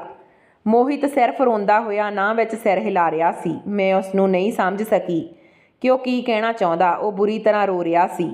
ਮੈਂ ਨਹੀਂ ਜਾਣਦੀ ਸੀ ਕਿ ਮੇਰੇ ਤੇ ਹੋਰ ਕਹਿਰ ਟੁੱਟ ਚੁੱਕਿਆ। ਮੋਹਿਤ ਨੇ ਬੜੀ ਮੁਸ਼ਕਲ ਨਾਲ ਮੈਨੂੰ ਦੱਸਿਆ ਕਿ ਮੰਮੀ ਇਸ ਦੁਨੀਆ ਵਿੱਚ ਨਹੀਂ ਰਹੀ। ਮੈਨੂੰ ਮੋਹਿਤ ਦੀ ਗੱਲ 'ਤੇ ਯਕੀਨ ਨਹੀਂ ਹੋ ਰਿਹਾ ਸੀ। ਮੈਂ ਕਿਹਾ, ਤੂੰ ਪਾਗਲ ਹੋ ਗਿਆ? ਕਿਹੋ ਜਿਹੀਆਂ ਗੱਲਾਂ ਕਰ ਰਿਹਾ? ਇਹ ਕਿਵੇਂ ਹੋ ਸਕਦਾ? ਮੋਹਿਤ ਨੇ ਕਿਹਾ, ਤੇਰੇ ਘਰੋਂ ਜਾ ਕੇ ਮੰਮੀ ਨੂੰ ਦਿਲ ਦਾ ਦੌਰਾ ਪੈ ਗਿਆ ਤੇ ਇਸ ਦੁਨੀਆ ਤੋਂ ਚਲੀ ਗਈ। ਮੈਂ ਤੈਨੂੰ ਦੱਸਣ ਦੀ ਬਹੁਤ ਕੋਸ਼ਿਸ਼ ਕੀਤੀ, ਪਰ ਨੈਤਿਕ ਨੇ ਨਾ ਤਾਂ ਮੈਨੂੰ ਤੇਰੇ ਨਾਲ ਮਿਲਣ ਦਿੱਤਾ ਤੇ ਨਾ ਹੀ ਮੇਰਾ ਕੋਈ ਸੁਨੇਹਾ ਤੇਰੇ ਤੱਕ ਪਹੁੰਚਣ ਦਿੱਤਾ। ਮੋਹਿਤ ਦੀ ਗੱਲ ਸੁਣ ਕੇ ਮੈਂ ਜ਼ਮੀਨ ਵਿੱਚ ਧੱਸਦੀ ਜਾ ਰਹੀ ਸੀ। ਨੈਤਿਕ ਨੇ ਮੇਰਾ ਆਖਰੀ ਸਹਾਰਾ ਵੀ ਖੋਹ ਲਿਆ। ਨੈਤਿਕ ਦੀ ਵਜ੍ਹਾ ਕਰਕੇ ਮੇਰੀ ਮਾਂ ਇਸ ਦੁਨੀਆ ਤੋਂ ਚਲੀ ਗਈ। ਮੈਂ ਮੋਹਿਤ ਨੂੰ ਕਹਿ ਰਹੀ ਸੀ ਕਿ ਮੋਹਿਤ, ਤੂੰ ਮੈਨੂੰ ਕਿਉਂ ਨਹੀਂ ਦੱਸਿਆ? ਤੂੰ ਮੈਨੂੰ ਦੱਸ ਦਿੰਦਾ, ਤੂੰ ਚਾਚੇ ਕੋਲ ਚਲਾ ਜਾਂਦਾ। ਮੈਂ ਪਾਗਲਾਂ ਦੀ ਤਰ੍ਹਾਂ ਰੋ ਰਹੀ ਸੀ। ਮੇਰਾ ਭਰਾ ਮੈਨੂੰ ਸੰਭਾਲ ਰਿਹਾ ਸੀ। ਉਹ ਮੈਨੂੰ ਕੀ ਸੰਭਾਲ ਸਕਦਾ ਸੀ? ਉਹ ਤਾਂ ਖੁਦ ਟੁੱਟ ਚੁੱਕਿਆ ਸੀ। ਛੋਟੀ ਜੀ ਉਮਰ 'ਚ ਪਤਾ ਨਹੀਂ ਵਿਚਾਰੇ ਨੂੰ ਕੀ ਕੀ ਸਹਿਣਾ ਪੈ ਰਿਹਾ ਸੀ। ਮੋਹਿਤ ਨੇ ਕਿਹਾ ਕਿ ਮੈਂ ਚਾਚੇ ਕੋਲ ਗਿਆ ਸੀ, ਪੰਚਾਇਤ ਕੋਲ ਵੀ ਬੇਨਤੀ ਕੀਤੀ, ਪਰ ਉਹ ਲੋਕ ਵੀ ਨੈਤਿਕ ਦੀ ਤਰ੍ਹਾਂ ਬਹੁਤ ਦਰਿੰਦੇ ਆ। ਉਹ ਸਮਝਦੇ ਆ ਕਿ ਨੈਤਿਕ ਜੋ ਵੀ ਤੇਰੇ ਨਾਲ ਕਰ ਰਿਹਾ ਉਹ ਨੈਤਿਕ ਦਾ ਹੱਕ ਆ। ਕੋਈ ਵੀ ਪਤਨੀ ਆਪਣੇ ਪਤੀ ਦੇ ਖਿਲਾਫ ਨਹੀਂ ਜਾ ਸਕਦੀ। ਮੇਰਾ ਭਰਾ ਵਾਪਸ ਚਲਾ ਗਿਆ। ਮੈਂ ਉੱਚੀ ਉੱਚੀ ਰੋ ਰਹੀ ਸੀ। ਵਾਰ-ਵਾਰ ਮੇਰੀ ਮਾਂ ਦਾ ਚਿਹਰਾ ਮੇਰੀਆਂ ਅੱਖਾਂ ਸਾਹਮਣੇ ਆ ਰਿਹਾ ਸੀ। ਸ਼ਾਮ ਨੂੰ ਜਦੋਂ ਨੈਤਿਕ ਘਰ ਆਇਆ ਤਾਂ ਮੈਂ ਉਸ ਦੇ ਸਾਹਮਣੇ ਜਾ ਕੇ ਖੜ ਗਈ। ਉਹ ਮੇਰੇ ਵੱਲ ਹੈਰਾਨ ਹੋ ਕੇ ਦੇਖ ਰਿਹਾ ਸੀ। ਉਸ ਨੂੰ ਮੇਰੇ ਤੋਂ ਇਹ ਉਮੀਦ ਬਿਲਕੁਲ ਵੀ ਨਹੀਂ ਸੀ। ਮੈਂ ਉਸ ਨੂੰ ਕਿਹਾ, ਤੁਹਾਨੂੰ ਪਤਾ ਸੀ ਨਾ ਕਿ ਮੇਰੀ ਮਾਂ ਮਰ ਗਈ? ਫਿਰ ਮੈਨੂੰ ਦੱਸਿਆ ਕਿਉਂ ਨਹੀਂ? ਤੁਸੀਂ ਲੋਕ ਰੱਬ ਤੋਂ ਵੀ ਨਹੀਂ ਡਰਦੇ? ਮੈਂ ਰੋਂਦੀ ਹੋਈ ਉਸ ਨੂੰ ਰੱਬ ਦਾ ਵਾਸਤਾ ਦੇ ਰਹੀ ਸੀ, ਪਰ ਉਹ ਠਹਾਕਾ ਲਗਾ ਕੇ ਉੱਚੀ ਉੱਚੀ ਹੱਸਣ ਲੱਗਿਆ ਤੇ ਬੋਲਿਆ, ਹਾਂ ਮੈਨੂੰ ਪਤਾ ਸੀ। ਕੀ ਕਰ ਲਵੇਂਗੀ? ਅੱਜ ਤੋਂ ਬਾਅਦ ਮੇਰੇ ਸਾਹਮਣੇ ਖੜ ਕੇ ਸਵਾਲ ਜਵਾਬ ਕਰਨ ਦੀ ਕੋਸ਼ਿਸ਼ ਕੀਤੀ ਤਾਂ ਤੇਰੀਆਂ ਲੱਤਾਂ ਤੋੜ ਦੇਵਾਂਗਾ। ਉਸ ਨੇ ਮੇਰਾ ਮੂੰਹ ਜ਼ੋਰ ਨਾਲ ਦਬੋਚ ਲਿਆ। ਮੈਂ ਜਾਣਦੀ ਸੀ ਕਿ ਉਸ ਨੇ ਕਦੇ ਵੀ ਮੇਰੇ ਤੇ ਤਰਸ ਨਹੀਂ ਆਵੇਗਾ। ਮੇਰਾ ਆਪਣੇ ਭਰਾ ਨਾਲ ਮੇਲ ਮਿਲਾਪ ਬਿਲਕੁਲ ਖਤਮ ਹੋ ਚੁੱਕਿਆ। ਉਸ ਘਰ ਵਿੱਚ ਸਿਰਫ ਮੈਂ ਤੇ ਨੈਤਿਕ ਰਹਿੰਦੇ ਸੀ। ਮੈਂ ਸਾਰਾ ਦਿਨ ਘਰ 'ਚ ਪਾਗਲ ਬਣ ਕੇ ਘੁੰਮਦੀ ਰਹਿੰਦੀ ਸੀ। ਨਾ ਤਾਂ ਕੋਈ ਘਰ 'ਚ ਬਾਹਰ ਜਾਂਦਾ ਸੀ ਤੇ ਨਾ ਹੀ ਘਰ ਦੇ ਅੰਦਰ ਆਉਂਦਾ ਸੀ। ਕੁਝ ਦਿਨ ਬਾਅਦ ਮੇਰੀ ਜ਼ਿੰਦਗੀ 'ਚ ਇੱਕ ਖੁਸ਼ੀ ਨੇ ਜਨਮ ਲਿਆ। ਮੈਨੂੰ ਪਤਾ ਲੱਗਿਆ ਕਿ ਮੇਰੇ ਪੇਟ 'ਚ ਨੰਨੀ ਜੀ ਜਾਨ ਪਲ ਰਹੀ ਆ। ਮੈਂ ਇਹ ਸੋਚ ਕੇ ਖੁਸ਼ ਹੋ ਗਈ ਕਿ ਮੇਰੀ ਜ਼ਿੰਦਗੀ 'ਚ ਖੁਸ਼ੀਆਂ ਆ ਜਾਣਗੀਆਂ। ਜਦੋਂ ਮੈਂ ਇਸ ਬਾਰੇ ਨੈਤਿਕ ਨੂੰ ਦੱਸਿਆ ਤਾਂ ਮੇਰੀ ਉਮੀਦ ਤੋਂ ਜ਼ਿਆਦਾ ਖੁਸ਼ ਸੀ। ਹਵੇਲੀ 'ਚ ਸ਼ਰਾਬ ਦਾ ਜਸ਼ਨ ਮਨਾਇਆ ਜਾ ਰਿਹਾ ਸੀ ਕਿ ਨੈਤਿਕ ਦਾ ਵਾਰਸ ਆ ਰਿਹਾ। ਮੈਂ ਖੁਦ ਵੀ ਚਾਹੁੰਦੀ ਸੀ ਕਿ ਮੇਰੇ ਘਰ ਬੇਟਾ ਪੈਦਾ ਹੋਵੇ ਜੋ ਨੈਤਿਕ ਦੀ ਬੁਰਾਈ ਦਾ ਬਦਲਾ ਲੈ ਲਵੇ, ਪਰ ਜੇ ਬੇਟੀ ਪੈਦਾ ਹੋ ਗਈ ਤਾਂ ਮੈਨੂੰ ਜਲੀਲ ਕੀਤਾ ਜਾਵੇਗਾ। ਮੈਂ ਇਸੇ ਸੋਚ ਵਿੱਚ ਦਿਨ ਗੁਜ਼ਾਰ ਰਹੀ ਸੀ। ਹੁਣ ਨੈਤਿਕ ਦਾ ਵਿਵਹਾਰ ਥੋੜ੍ਹਾ ਬਦਲ ਗਿਆ। ਉਹ ਮੈਨੂੰ ਘੱਟ ਕੁੱਟਦਾ ਮਾਰਦਾ, ਸ਼ਾਇਦ ਆਪਣੇ ਬੱਚੇ ਦੀ ਵਜ੍ਹਾ ਕਰਕੇ। ਇਹ ਸਾਰੀ ਖੁਸ਼ੀ ਉਸ ਦਿਨ ਖਰਾਬ ਹੋ ਗਈ ਜਦੋਂ ਮੇਰੇ ਘਰ ਕਾਰਤਿਕਾ ਨੇ ਜਨਮ ਲਿਆ। ਉਹ ਬਹੁਤ ਮਾਸੂਮ ਤੇ ਸੋਹਣੀ ਬੱਚੀ ਸੀ। ਨੈਤਿਕ ਨੂੰ ਜਦੋਂ ਪਤਾ ਲੱਗਿਆ ਕਿ ਉਹ ਗੁੱਸੇ 'ਚ ਆ ਗਿਆ ਤੇ ਕਹਿਣ ਲੱਗਿਆ, ਮੈਨੂੰ ਤੇਰੇ ਤੋਂ ਇਹੀ ਉਮੀਦ ਸੀ, ਤੂੰ ਆਪਣੀ ਤਰ੍ਹਾਂ ਮਨਹੂਸ ਨੂੰ ਹੀ ਜਨਮ ਦੇਵੇਂਗੀ। ਨੈਤਿਕ ਨੂੰ ਤਾਂ ਆਪਣੇ ਵਾਰਸ ਚਾਹੀਦਾ ਸੀ। ਉਸ ਨੇ ਕਾਰਤਿਕਾ ਨੂੰ ਕਦੇ ਵੀ ਆਪਣੀ ਗੋਦ ਵਿੱਚ ਨਹੀਂ ਚੁੱਕਿਆ। ਉਸ ਨੂੰ ਕਦੇ ਵੀ ਉਸ ਮਾਸੂਮ 'ਤੇ ਤਰਸ ਨਹੀਂ ਆਇਆ। ਨੈਤਿਕ ਹਮੇਸ਼ਾ ਕਹਿੰਦਾ ਸੀ ਕਿ ਕਾਰਤਿਕਾ ਨੂੰ ਮੇਰੀ ਨਜ਼ਰ ਤੋਂ ਦੂਰ ਰੱਖ, ਇਸ ਨੂੰ ਕਮਰੇ 'ਚ ਬੰਦ ਕਰ ਦੇ। ਮੇਰੀ ਵੀ ਇਹੀ ਕੋਸ਼ਿਸ਼ ਹੁੰਦੀ ਸੀ ਕਿ ਮੈਂ ਕਾਰਤਿਕਾ ਨੂੰ ਨੈਤਿਕ ਦੇ ਸਾਹਮਣੇ ਨਾ ਕਰਾਂ। ਮੈਨੂੰ ਬਹੁਤ ਅਫਸੋਸ ਹੁੰਦਾ ਸੀ ਕਿ ਇਹ ਸੰਸਾਰ ਦੇ ਜ਼ੁਲਮ ਸਹਿਣ ਨੂੰ ਮਾਂ ਘੱਟ ਸੀ ਜੋ ਰੱਬ ਨੇ ਬੇਟੀ ਨੂੰ ਭੇਜ ਦਿੱਤਾ।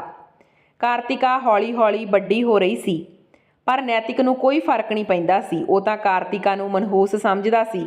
ਕੋਈ ਪਿਓ ਆਪਣੀ ਔਲਾਦ ਨਾਲ ਇਸ ਹੱਦ ਤੱਕ ਨਫ਼ਰਤ ਕਿਵੇਂ ਕਰ ਸਕਦਾ? ਇੱਕ ਵਾਰ ਕਾਰਤਿਕਾ ਆਪਣੇ ਨੰਨੇ ਨੰਨੇ ਕਦਮਾਂ ਨਾਲ ਚੱਲਦੀ ਹੋਈ ਨੈਤਿਕ ਦੇ ਕੋਲ ਪਹੁੰਚ ਗਈ। ਉਸ ਵਕਤ ਮੈਂ ਕੰਮ 'ਚ ਬਿਜੀ ਸੀ। ਉਸ ਨੇ ਨੈਤਿਕ ਦੇ ਗੋਡਿਆਂ ਉੱਪਰ ਆਪਣੇ ਹੱਥ ਰੱਖੇ। ਨੈਤਿਕ ਗੁੱਸੇ 'ਚ ਅੱਗ ਬਬੂਲਾ ਹੋ ਗਿਆ। ਮੈਂ ਭੱਜ ਕੇ ਕੋਲ ਗਈ। ਜਦੋਂ ਦਾ ਕਾਰਤਿਕਾ ਦਾ ਜਨਮ ਹੋਇਆ ਸੀ ਮੈਂ ਚੁੱਪ ਹੋ ਗਈ ਸੀ। ਨੈਤਿਕ ਦੇ ਸਾਹਮਣੇ ਕਦੇ ਕੁਝ ਨਹੀਂ ਬੋਲਦੀ ਸੀ। ਮੈਂ ਜਲਦੀ ਨਾਲ ਬਾਹਰ ਜਾ ਕੇ ਕਾਰਤਿਕਾ ਨੂੰ ਚੁੱਕ ਕੇ ਅੰਦਰ ਲੈ ਆਈ। ਉਸ ਦਿਨ ਤੋਂ ਕਾਰਤਿਕਾ ਬਹੁਤ ਡਰ ਗਈ। ਉਹ ਜਦੋਂ ਵੀ ਨੈਤਿਕ ਨੂੰ ਦੇਖਦੀ ਤਾਂ ਕਮਰੇ ਵਿੱਚੋਂ ਬਾਹਰ ਨਹੀਂ ਆਉਂਦੀ ਸੀ। ਮੇਰਾ ਭਰਾ ਮੋਹਿਤ ਮੈਨੂੰ ਮਿਲਣ ਦੇ ਲਈ ਆਉਂਦਾ ਸੀ, ਪਰ ਅਜੇ ਤੱਕ ਨੈਤਿਕ ਨੂੰ ਇਸ ਬਾਰੇ ਕੁਝ ਵੀ ਨਹੀਂ ਪਤਾ ਸੀ। ਮੋਹਿਤ ਵੀ ਕਾਫੀ ਵੱਡਾ ਹੋ ਗਿਆ ਸੀ ਤੇ ਵਕਤ ਨੇ ਉਸ ਨੂੰ ਕਾਫੀ ਕੁਝ ਸਿਖਾ ਦਿੱਤਾ ਸੀ। ਕਾਰਤਿਕਾ ਹੁਣ 5 ਸਾਲ ਦੀ ਹੋ ਗਈ ਤੇ ਮੈਂ ਦੁਬਾਰਾ ਪ੍ਰੈਗਨੈਂਟ ਹੋ ਗਈ। ਇਸ ਵਾਰ ਮੈਂ ਬਹੁਤ ਡਰੀ ਹੋਈ ਸੀ। ਜੇ ਮੇਰੇ ਬੇਟੀ ਪੈਦਾ ਹੋ ਗਈ ਤਾਂ ਨੈਤਿਕ ਮੇਰਾ ਜਿਉਣਾ ਮੁਸ਼ਕਲ ਕਰ ਦੇਵੇਗਾ। ਨੈਤਿਕ ਦਾ ਬਾਹਰ ਔਰਤਾਂ ਨਾਲ ਬਹੁਤ ਮਿਲਣਾ ਜੁਲਣਾ ਸੀ, ਪਰ ਉਹ ਵਾਰਸ ਮੇਰੇ ਤੋਂ ਹੀ ਚਾਹੁੰਦਾ ਸੀ। ਇਸ ਵਾਰ ਮੈਂ ਬਹੁਤ ਅਰਦਾਸਾਂ ਕਰਦੀ ਕਿ ਹੇ ਰੱਬਾ, ਇਸ ਵਾਰ ਮੈਨੂੰ ਬੇਟਾ ਹੀ ਦੇਵੀਂ। ਘੱਟੋ ਘੱਟ ਇਸ ਨੰਨੀ ਜਾਨ ਨੂੰ ਹਰ ਵਕਤ ਜਲੀਲ ਤਾਂ ਨਾ ਹੋਣਾ ਪਵੇਗਾ।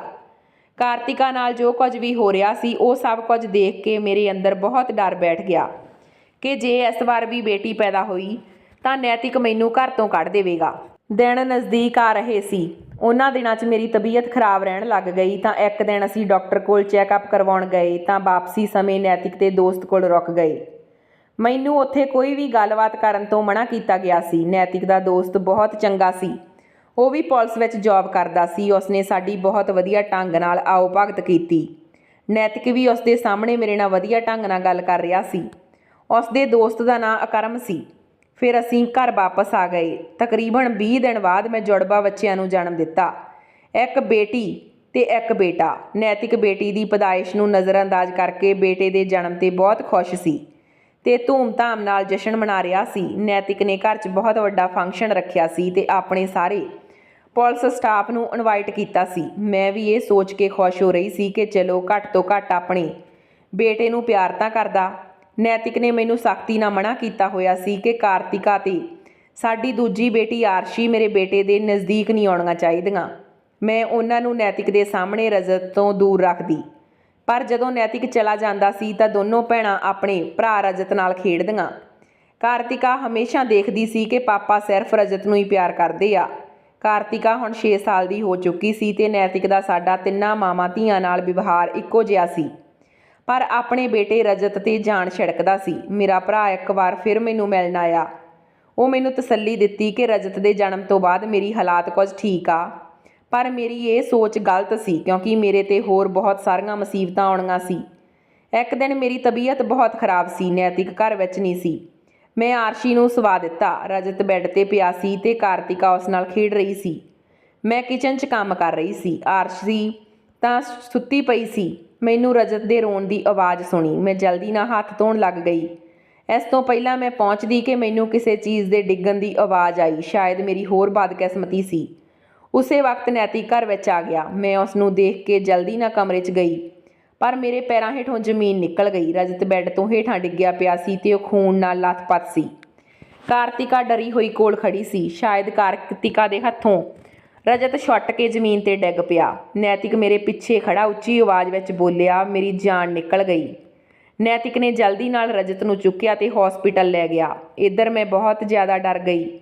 ਪਤਾ ਨਹੀਂ ਮੇਰੇ ਬੱਚੇ ਨਾਲ ਕੀ ਹੋਵੇਗਾ। ਉੱਧਰ ਮੈਨੂੰ ਆਪਣੀਆਂ ਬੇਟੀਆਂ ਦੀ ਫਿਕਰ ਹੋ ਰਹੀ ਸੀ ਕਿ ਹੁਣ ਨੈਤਿਕ ਪਤਾ ਨਹੀਂ ਕਾਰਤਿਕਾ ਨਾਲ ਤੇ ਮੇਰੇ ਨਾਲ ਕੀ ਕਰੇਗਾ। ਮੈਂ ਰੱਬ ਅੱਗੇ ਅਰਦਾਸਾਂ ਕਰ ਰਹੀ ਸੀ ਕਿ ਮੇਰੇ ਬੇਟੇ ਨੂੰ ਕੁਝ ਨਾ ਹੋਵੇ ਪਰ ਰੱਬ ਨੇ ਮੇਰੀ ਅਰਦਾਸ ਨਹੀਂ ਸੁਣੀ। ਮੇਰੇ ਬੇਟੇ ਦੇ ਸਿਰ 'ਚ ਬਹੁਤ ਜ਼ਿਆਦਾ ਸੱਟ ਵੱਜੀ ਸੀ ਤੇ ਉਹ ਰੱਬ ਨੂੰ ਪਿਆਰਾ ਹੋ ਗਿਆ। ਮੇਰੀ ਹਾਲਤ ਬਹੁਤ ਬੁਰੀ ਹੋ ਗਈ। ਰੱਬ ਮੇਰੀ ਕਿਹੋ ਜਿਹਾ ਇਮਤਿਹਾਨ ਲੈ ਰਿਹਾ ਸੀ। ਇੱਕ ਪਾਸੇ ਮੈਨੂੰ ਆਪਣੇ ਬੱਚੇ ਦੇ ਜਾਣ ਦਾ ਗਮ ਸੀ, ਦੂਜੇ ਪਾਸੇ ਨੈਤਿਕ ਗੁੱਸੇ 'ਚ ਪਾਗਲ ਹੋ ਚੁੱਕਿਆ ਸੀ। ਉਸਨੇ ਕਾਰਤਿਕਾ ਨੂੰ ਜਾਣ ਤੋਂ ਮਾਰ ਦੇਣਾ ਸੀ। ਜਦੋਂ ਮੈਨੂੰ ਆਪਣੇ ਬੇਟੇ ਰਜਤ ਦੀ ਮੌਤ ਦੀ ਖਬਰ ਮਿਲੀ ਤਾਂ ਮੈਂ ਖੂਫੀਆ ਢੰਗ ਨਾਲ ਕਾਰਤਿਕਾ ਨੂੰ ਆਪਣੇ ਭਰਾ ਕੋਲ ਭੇਜ ਦਿੱਤਾ। ਨੈਤਿਕ ਨੇ ਕਾਰਤਿਕਾ ਦੇ ਖਿਲਾਫ FIR ਦਰਜ ਕਰਵਾ ਦਿੱਤੀ। ਉਹ ਕਿਸੇ ਵੀ ਹਾਲਤ 'ਚ ਕਾਰਤਿਕਾ ਨੂੰ ਸਜ਼ਾ ਦਿਵਾਉਣਾ ਚਾਹੁੰਦਾ ਸੀ। ਮੈਂ ਨੈਤਿਕਾ ਅੱਗੇ ਜ਼ੁਬਾਨ ਨਹੀਂ ਖੋਲ੍ਹੀ ਕਿ ਕਾਰਤਿਕਾ ਕਿੱਥੇ ਆ। ਉਸਨੇ ਮੈਨੂੰ ਕੁੱਟ-ਕੁੱਟ ਕੇ ਅੱਧਮਰੀ ਕਰ ਦਿੱਤਾ। ਕੁਝ ਦਿਨਾਂ ਬਾਅਦ ਨੈਤਿਕ ਨੂੰ ਕਾਰਤਿਕਾ ਲੱਭ ਗਈ। ਉਸਨੇ ਕਾਰਤਿਕਾ ਨੂੰ ਅਰੈਸਟ ਕਰਵਾ ਦਿੱਤਾ ਤੇ ਮੈਨੂੰ ਵਾਰਨਿੰਗ ਦਿੱਤੀ ਕਿ ਜੇ ਤੂੰ ਕਾਰਤਿਕਾ ਦੇ ਖਿਲਾਫ ਗਵਾਹੀ ਨਾ ਦਿੱਤੀ ਤਾਂ ਮੈਂ ਤੇਰੀ ਬੇਟੀ ਆਰਸ਼ੀ ਨੂੰ ਵੀ ਇਸੇ ਤਰ੍ਹਾਂ ਦਰਦਨਾਕ ਮੌਤ ਦੇ ਕੇ ਮਾਰ ਦੇਵਾਂਗਾ ਤੇ ਤੇਰੀਆਂ ਅੱਖਾਂ ਦੇ ਸਾਹਮਣੇ ਤੇਰੇ ਭਰਾ ਮੋਹਿਤ ਨੂੰ ਜਾਣ ਤੋਂ ਮਾਰ ਦੇਵਾਂਗਾ। ਉਸ ਦਿਨ ਮੈਂ ਬੁਰੀ ਤਰ੍ਹਾਂ ਫਸ ਚੁੱਕੀ ਸੀ। ਮੇਰੇ ਕੋਲ ਕੋਈ ਰਾਸਤਾ ਨਹੀਂ ਸੀ। ਜਦੋਂ ਮੈਂ ਆਪਣੀ ਬੇਟੀ ਦੇ ਖਿਲਾਫ ਗਵਾਹੀ ਦਿੱਤੀ ਤਾਂ ਮੇਰਾ ਭਰਾ ਮੋਹਿਤ ਮੇਰੀ ਬੇਟੀ ਦੇ ਹੱਕ 'ਚ ਖੜਾ ਸੀ। ਮੋਹਿਤ ਹਰ ਹਾਲਤ 'ਚ ਚਾਹੁੰਦਾ ਸੀ ਕਿ ਕਾਰਤਿਕਾ ਬਚ ਜਾਵੇ। ਮੈਂ ਜਾਣਦੀ ਸੀ ਕਿ ਕਾਰਤਿਕਾ ਇਹ ਸਭ ਕੁਝ ਨਹੀਂ ਕਰ ਸਕਦੀ। ਉਹ ਤਾਂ ਆਪਣੇ ਭਰਾ ਰਜਤ ਨੂੰ ਆਪਣੀ ਜਾਨ ਤੋਂ ਵੱਧ ਪਿਆਰ ਕਰਦੀ ਸੀ ਤੇ ਇੱਕ 6 ਸਾਲ ਦੀ ਮਾਸੂਮ ਬੱਚੀ ਸੀ। ਇਹ ਸਿਰਫ ਇੱਕ ਹਾਦਸਾ ਸੀ ਪਰ ਨੈਤਿਕ ਇਹ ਗੱਲ ਮੰਨਣ ਨੂੰ ਤਿਆਰ ਨਹੀਂ ਸੀ। ਉਸਨੇ ਪੈਸਿਆਂ ਨਾਲ ਆਪਣੇ ਕੁਝ ਅਫਸਰਾਂ ਨੂੰ ਖਰੀਦ ਲਿਆ ਤੇ ਉਸ ਨੂੰ ਮੌਤ ਦੀ ਸਜ਼ਾ ਦਿਵਾ ਦਿੱਤੀ। ਕਾਰਤਿਕਾ ਦੀ ਆਖਰੀ ਇੱਛਾ ਸੀ ਕਿ ਉਹ ਆਪਣੇ ਘਰ ਇੱਕ ਦਿਨ ਤੇ ਇੱਕ ਰਾਤ ਗੁਜ਼ਾਰਨਾ ਚਾਹੁੰਦੀ ਸੀ। ਨੈਤਿਕ ਉਸ ਨੂੰ ਬਿਲਕੁਲ ਵੀ ਬਰਦਾਸ਼ਤ ਨਹੀਂ ਕਰ ਸਕਦਾ ਸੀ ਪਰ ਫਿਰ ਵੀ ਉਹ ਕਾਰਤਿਕਾ ਨੂੰ ਆਪਣੇ ਨਾਲ ਘਰ ਲੈ ਆਇਆ। ਪਰ ਮੈਂ ਉਸ ਦੇ ਦਿਮਾਗ 'ਚ ਚੱਲਦੇ ਮਨਸੂਬੇ ਨਹੀਂ ਜਾਣ ਸਕੀ। ਇੱਕ ਵਾਰ ਫਿਰ ਕਾਲੀ ਰਾਤ ਆਈ। ਉਹ ਮੇਰੀ ਬੱਚੀ ਦੀ ਆਖਰੀ ਰਾਤ ਸੀ। ਮੈਂ ਆਪਣੀ ਬੱਚੀ ਨੂੰ ਗੋਦ 'ਚ ਲੈ ਕੇ ਹੰਝੂ ਬਹਾ ਰਹੀ ਸੀ ਤੇ ਦਿਲ 'ਚ ਸੋਚ ਰਹੀ ਸੀ ਕਿ ਕੋਈ ਤਾਂ ਹੋਵੇ ਜੋ ਮੇਰੀ ਬੱਚੀ ਨੂੰ ਬਚਾ ਲਵੇ। ਨੈਤਿਕ ਸੁਬਾਹ ਤੋਂ ਘਰ 'ਚੋਂ ਗਾਇਬ ਸੀ। ਮੈਂ ਜਾਣਦੀ ਸੀ ਕਿ ਉਹ ਕੱਲ੍ਹ ਸੁਬਾਹ ਹੀ ਘਰ ਆਵੇਗਾ, ਪਰ ਨੈਤਿਕ ਅੱਧੀ ਰਾਤ ਨੂੰ ਘਰ ਆਇਆ ਤਾਂ ਉਹ ਨਸ਼ੇ 'ਚ ਸੀ। ਉਸਨੇ ਕਮਰੇ ਦਾ ਦਰਵਾਜ਼ਾ ਧੱਕਾ ਮਾਰ ਕੇ ਖੋਲ੍ਹਿਆ ਤੇ ਸਾਡੇ ਕੋਲ ਆ ਕੇ ਬੈਠ ਗਿਆ। ਮੇਰੀਆਂ ਦੋਨੋਂ ਬੱਚੀਆਂ ਸੁੱਤੀਆਂ ਪਈਆਂ ਸੀ। ਉਹ ਖਾ ਜਾਣ ਵਾਲੀਆਂ ਨਜ਼ਰਾਂ ਨਾਲ ਮੇਰੀਆਂ ਬੱਚੀਆਂ ਨੂੰ ਦੇਖ ਰਿਹਾ ਸੀ। ਮੈਂ ਤਾਂ ਖੁਦ ਉਸ ਦੀ ਨਜ਼ਰ ਤੋਂ ਬਹੁਤ ਡਰੀ ਸੀ। ਨੈਤਿਕ ਬੋਲਿਆ, ਇਸ ਕੰਮਬਖਤ ਕੁੜੀ ਨੇ ਮੇਰਾ ਰਜਤ ਮੇਰੇ ਤੋਂ ਖੋਹ ਲਿਆ। ਮੇਰਾ ਰਜਤ, ਮੇਰਾ ਵਾਰਸ, ਮੇਰਾ ਬੇਟਾ। ਉਹ ਪਾਗਲਾਂ ਦੀ ਤਰ੍ਹਾਂ ਬੜਬੜਾ ਰਿਹਾ ਸੀ। ਬਸ ਅੱਜ ਦੀ ਰਾਤ ਇੱਥੇ ਆ, ਕੱਲ੍ਹ ਨੂੰ ਸੁਬਾਹ ਇਸਨੇ ਚਲੇ ਜਾਣਾ। ਮੈਂ ਕਿਹਾ, ਨੈਤਿਕ ਰੱਬ ਤੋਂ ਡਰੋ, ਇਸ ਬੱਚੀ ਨੂੰ ਬਖਸ਼ ਦਿਓ। ਇਹ ਵੀ ਤੁਹਾਡੀ ਔਲਾਦ ਆ। ਰਜਤ ਨਾਲ ਜੋ ਹੋਇਆ ਉਹ ਇੱਕ ਹਾਦਸਾ ਸੀ। ਜਾਣ ਬੁੱਝ ਕੇ ਕਾਰਤਿਕਾ ਨੇ ਕੁਝ ਨਹੀਂ ਕੀਤਾ।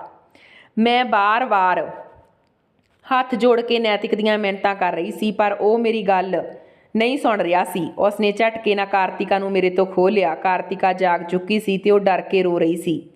ਨੈਤਿਕ ਨੂੰ ਉਸ 'ਤੇ ਕੋਈ ਤਰਸ ਨਹੀਂ ਆ ਰਿਹਾ ਸੀ। ਉਹ ਖਾ ਜਾਣ ਵਾਲੀਆਂ ਨਜ਼ਰਾਂ ਨਾਲ ਦੇਖ ਰਿਹਾ ਸੀ। ਮੈਂ ਬਹੁਤ ਡਰ ਰਹੀ ਸੀ। ਮੈਨੂੰ ਪਤਾ ਸੀ ਕਿ ਨੈਤਿਕ ਨੂੰ ਕਾਰਤਿਕਾ ਨੂੰ ਨਹੀਂ ਛੱਡੇਗਾ, ਉਸ ਦੀ ਜਾਨ ਲੈ ਲਵੇਗਾ। ਫਿਰ ਨੈਤਿਕ ਨੇ ਕਾਰਤਿਕਾ ਨੂੰ ਬੈੱਡ 'ਤੇ ਸੁੱਟਿਆ ਤੇ ਉਸ ਦਾ ਗਲਾ ਘੁੱਟਣ ਲੱਗ ਗਿਆ। ਮੇਰੀ ਬੱਚੀ ਦੀਆਂ ਅੱਖਾਂ ਬਾਹਰ ਆ ਰਹੀਆਂ ਸੀ। ਉਹ ਲੱਤਾਂ ਬਾਹਾਂ ਮਾਰ ਰਹੀ ਸੀ, ਪਰ ਉਸ ਦਰਿੰਦੇ ਨੂੰ ਕੋਈ ਤਰਸ ਨਹੀਂ ਆ ਰਿਹਾ ਸੀ। ਉਹ ਨਸ਼ੇ ਦੀ ਹਾਲਤ 'ਚ ਸੀ। ਉਸ ਨੂੰ ਬੱਚੀ 'ਤੇ ਕੋਈ ਤਰਸ ਨਹੀਂ ਆ ਰਿਹਾ ਸੀ। ਮੈਂ ਸਮਝ ਗਈ ਕਿ ਜੇ ਥੋੜ੍ਹੀ ਦੇਰ ਹੋਰ ਕਾਰਤਿਕ ਦਾ ਗਲਾ ਘੁੱਟੀ ਰੱਖਿਆ ਤਾਂ ਉਹ ਬਚ ਨਹੀਂ ਸਕੇਗੀ। ਫਿਰ ਮੈਂ ਜਲਦੀ ਨਾਲ ਫਲਾਵਰ ਪੋਟ ਚੁੱਕਿਆ ਤੇ ਨੈਤਿਕ ਦੇ ਸਿਰ 'ਚ ਮਾਰਿਆ। ਨੈਤਿਕ ਨੂੰ ਮੇਰੇ ਤੋਂ ਇਹ ਉਮੀਦ ਬਿਲਕੁਲ ਵੀ ਨਹੀਂ ਸੀ। ਉਸ ਨੇ ਪਲਟ ਕੇ ਮੇਰੇ ਵੱਲ ਦੇਖਿਆ। ਮੈਂ ਇੱਕ ਵਾਰ ਫਿਰ ਉਸ ਦੇ ਸਿਰ 'ਚ ਫਲਾਵਰ ਪੋਟ ਮਾਰਿਆ। ਉਸ ਦੇ ਸਿਰ 'ਚੋਂ ਖੂਨ ਨਿਕਲਣ ਲੱਗ ਗਿਆ। ਉਹ ਜ਼ਮੀਨ 'ਤੇ ਬੈਠ ਗਿਆ। ਮੇਰੀਆਂ ਅੱਖਾਂ ਸਾਹਮਣੇ ਕਾਰਤਿਕਾ ਆ ਰਹੀ ਸੀ। ਮੈਂ ਦੁਬਾਰਾ ਫਿਰ ਉਸ ਦੇ ਸਿਰ 'ਤੇ ਵਾਰ ਕੀਤਾ। ਉਸ ਤੋਂ ਬਾਅਦ ਮੇਰੀ ਮਾਂ ਮੇਰੇ ਸਾਹਮਣੇ ਆਈ। ਮੈਂ ਦੁਬਾਰਾ ਫਿਰ ਨੈਤਿਕ 'ਤੇ ਵਾਰ ਕੀਤਾ। ਫਿਰ ਮੇਰੀ ਭੈਣ ਮੇਰੀਆਂ ਅੱਖਾਂ ਸਾਹਮਣੇ ਆਈ। ਮੈਂ ਦੁਬਾਰਾ ਫਿਰ ਨੈਤਿਕ 'ਤੇ ਵਾਰ ਕੀਤਾ। ਮੈਂ ਨੈਤਿਕ ਦੇ ਸਿਰ ਵਿੱਚ ਮਾਰ ਕੇ ਉਸ ਦਾ ਸਿਰ ਚਕਨਾਚੂਰ ਕਰ ਦਿੱਤਾ। ਮੇਰੇ ਨਾਲ ਜੋ ਵੀ ਹੋਇਆ, ਪਰ ਮੈਂ ਉਸ ਸ਼ਖਸ ਨੂੰ ਉਸ ਦੇ ਅੰਜਾਮ ਤੱਕ ਪਹੁੰਚਾ ਦਿੱਤਾ। ਉਹ ਆਪਣੇ ਗੁਨਾਹਾਂ ਸਮੇਤ ਇਸ ਦੁਨੀਆ ਤੋਂ ਚਲਾ ਗਿਆ। ਪਰ ਜੇ ਮੈਂ ਉਸ ਨੂੰ ਨਾ ਮਾਰਦੀ ਤਾਂ ਉਸ ਨੇ ਪਤਾ ਨਹੀਂ ਕਿੰਨੇ ਕੁ ਲੋਕਾਂ ਦੀਆਂ ਜਾਨਾਂ ਲੈ ਲੈਣੀਆਂ ਸੀ। ਮੈਂ ਆਪਣੇ ਆਪ ਨੂੰ ਪੁਲਿਸ ਦੇ ਹਵਾਲੇ ਕਰ ਦਿੱਤਾ ਤੇ ਮੇਰੇ ਬਿਆਨਾਂ ਨਾਲ ਪੁਲਿਸ ਨੇ ਕਾਰਤਿਕਾ ਨੂੰ ਬਰੀ ਕਰ ਦਿੱਤਾ। ਮੇਰੀਆਂ ਦੋਨੋਂ ਬੱਚੀਆਂ ਮੇਰੇ ਭਰਾ ਕੋਲ ਆ। ਮੈਨੂੰ ਪੂਰਾ ਯਕੀਨ ਆ ਕਿ ਮੇਰਾ ਭਰਾ ਨੈਤਿਕ ਦੇ ਖਿਲਾਫ ਸਬੂਤ ਇਕੱਠੇ ਕਰ ਲਵੇਗਾ ਤੇ ਮੈਂ ਬਹੁਤ ਜਲਦੀ ਬਰੀ ਹੋ ਜਾਵਾਂਗੀ। ਮੈਂ ਆਪਣੇ ਆਪ ਨੂੰ ਖੁਦ ਕੈਦ ਕਰਵਾ ਲਿਆ ਸੀ, ਇਸ ਯਕੀਨ ਦੇ ਨਾਲ ਕਿ ਮੈਂ ਇਹਨਾਂ ਰੀਤੀ ਰਿਵਾਜਾਂ ਨੂੰ ਖਤਮ ਕਰ ਦਿੱਤਾ ਹੈ। ਮਰਦਾਂ ਨੂੰ ਔਰਤਾਂ 'ਤੇ ਕਦੇ ਵੀ ਹਾਵੀ ਨਹੀਂ ਹੋਣ ਦੇਵਾਂਗੀ। ਸੋ ਦੋਸਤੋ, ਇਹ ਸੀ ਸਾਡੀ ਅੱਜ ਦੀ ਕਹਾਣੀ। ਕਿਵੇਂ ਦੀ ਲੱਗੀ, ਲਾਈਕ ਸ਼ੇਅਰ ਕਰਕੇ ਜ਼ਰੂਰ ਜਾਇਓ।